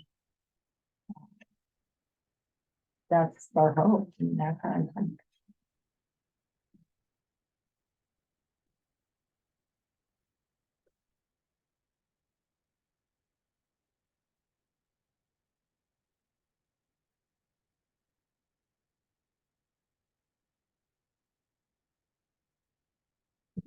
Is the non-resident voting taxpayer per town meeting, they have a special area that they're in, and do they have an association or anything? They have an association, but they're only allowed to come to town meeting if there's room. Right. They don't really usually come as an association because it's more summer residents. Sometimes a couple of people come. If they want to speak, Sarah, they have to talk to Sarah Alger, the moderator, in order to speak as a non-voting taxpayer. And she has to know where you're sitting.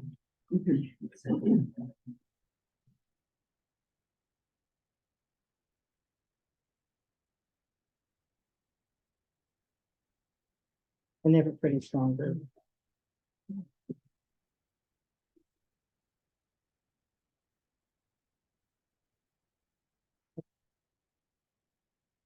We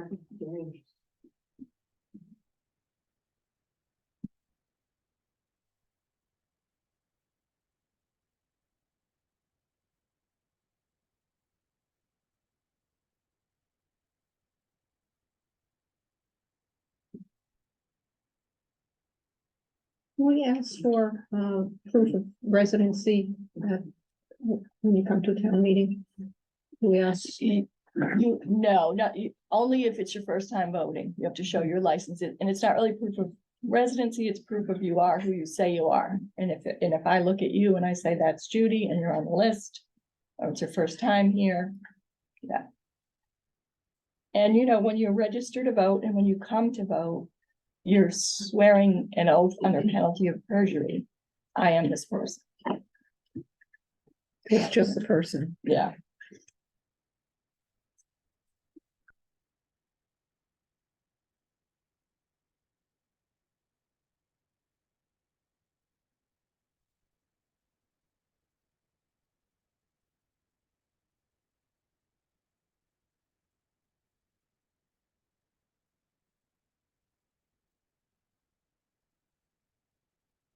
So with our decision today, could the board reconvene if there wasn't, you know?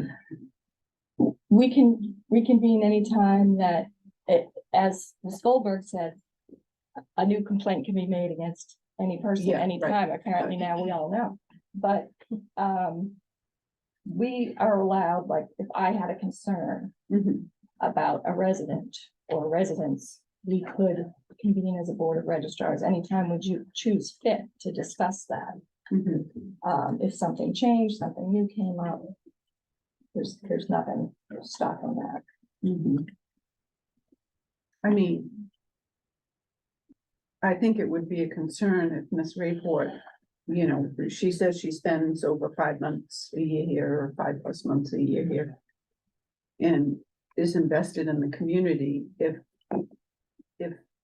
she went down to just like 2 months a year to spend here and goes back and forth a bit, I think I would have a concern with that. I think that would be something that the board would have to really have a meeting on and basically say this, you know, this isn't right. You wouldn't be able to just be here for a couple months a year.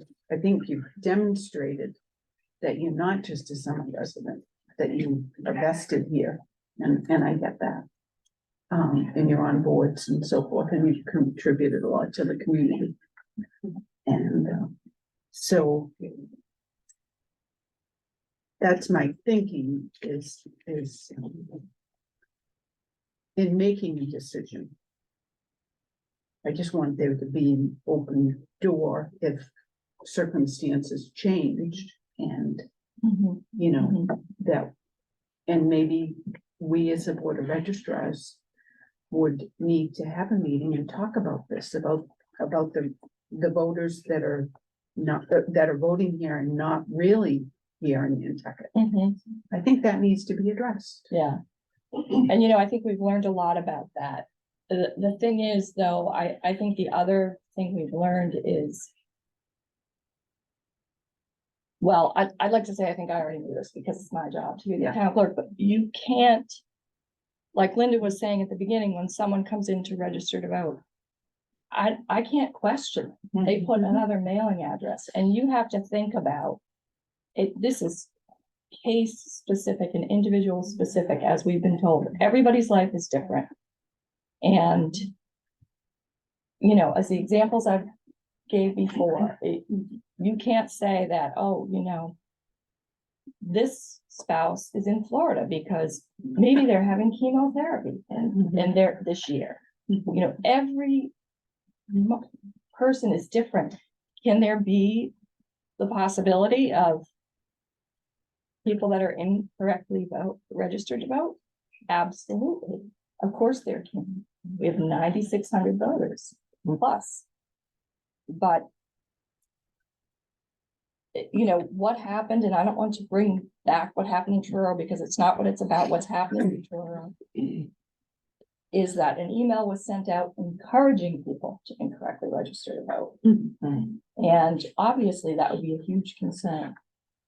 And, you know, we can revisit it as registrars anytime that we choose.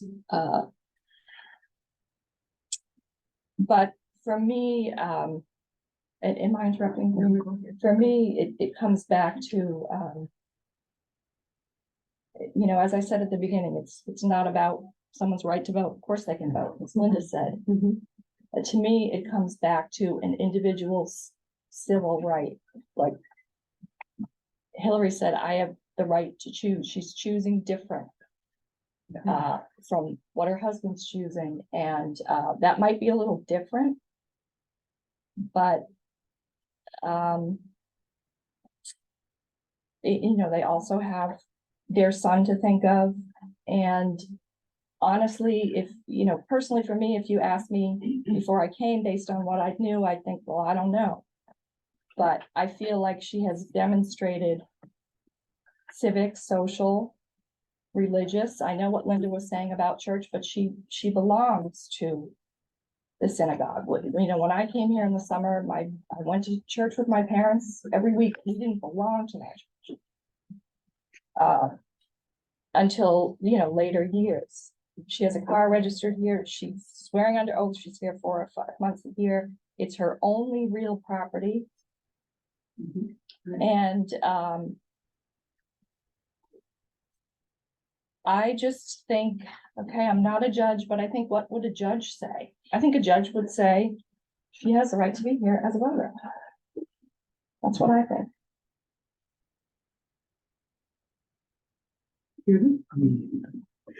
I agree with what you're saying. Yeah. I mean, I know there's some ambiguity here, but that is individual to her.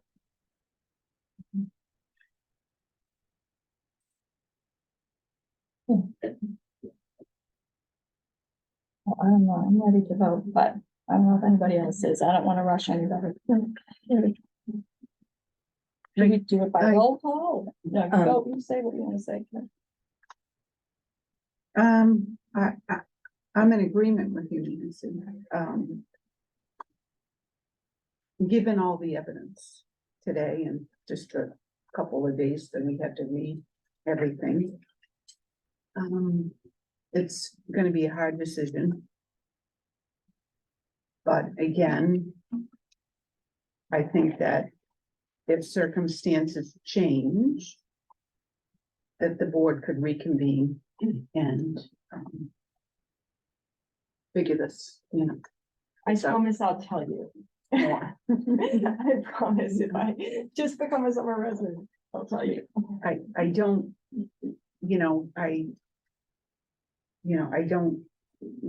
I personally don't know about the political agenda behind all this, and I'm sure there's some, but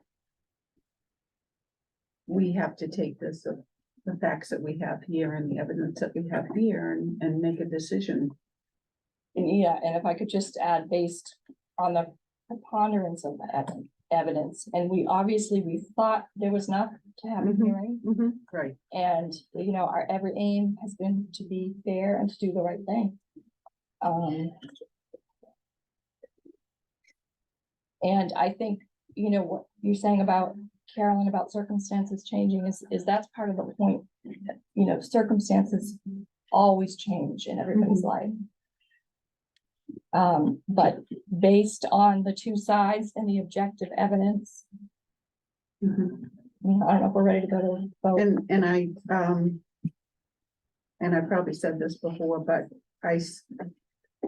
you're basically saying that, you know, you're vested in Nantucket, that this is not just, you know, a couple of months someplace for you.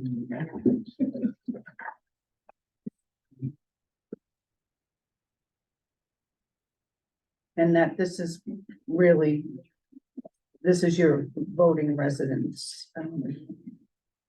And you don't, it's not like you know, I know there's some residents that still vote here and were brought up here, were born here, that they go for a few months to California or whatever, for, you know, the summer or whatever, wherever else, but, yeah, I mean, this, yeah. Does everybody feel ready to go to a vote? Okay, I move that we're gonna take a vote. Do I have to read it? Yes. Should we do a roll call vote first, though, before I read? If you're ready to go to a motion, then you can make a motion and Okay. then someone will need to second it. Okay, I'd make a motion that we're going to vote on the case before us. I'll Ms. second Williams' that. complaint, thank you, okay. Do you want to vote first? I think she stays on the roll. I agree. I vote agree. yes. Okay, Given all the evidence. given the evidence and, we'll fill out the required motion. Do I need to read it? Just to confirm, so your facts that you've reached are that the respondent has demonstrated civic engagement is here, that the car has been registered here. There was discussion about school being a requirement off island. The voter history hasn't gone back and forth. And that the mortgage was discharged. And the other thing, Nancy, that you said earlier that, you know, I don't know if you're relying on this too, but that you believe that people can make decisions in their lives that doesn't necessarily look traditional.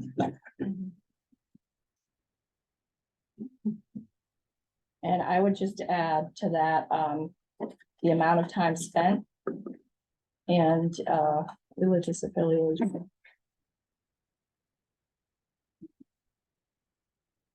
So for that purpose, then the motion would include, the motion essentially that you're making is for the respondent to remain on the rolls for all of the reasons, all of the facts that were just listed. So I should say that. Okay. So you could say so stated. Okay. I move based on this testimony and the so stated facts provided today by the complainant Linda Williams and the respondent Hillary Hedges Rayport, and the documents from the objector and the Board of Registrars entered into evidence that the complainant has failed to demonstrate the facts that Miss Hillary Hedges Rayport is improperly registered in Nantucket, and further that this challenge be dismissed. Thank you. Okay, so now you take the vote. All right. Aye. Aye. Aye. Okay, thank you, everyone. The meeting is adjourned. When is the decision available for appeal? How about Monday? Is that tomorrow? Yeah. No, after town meeting.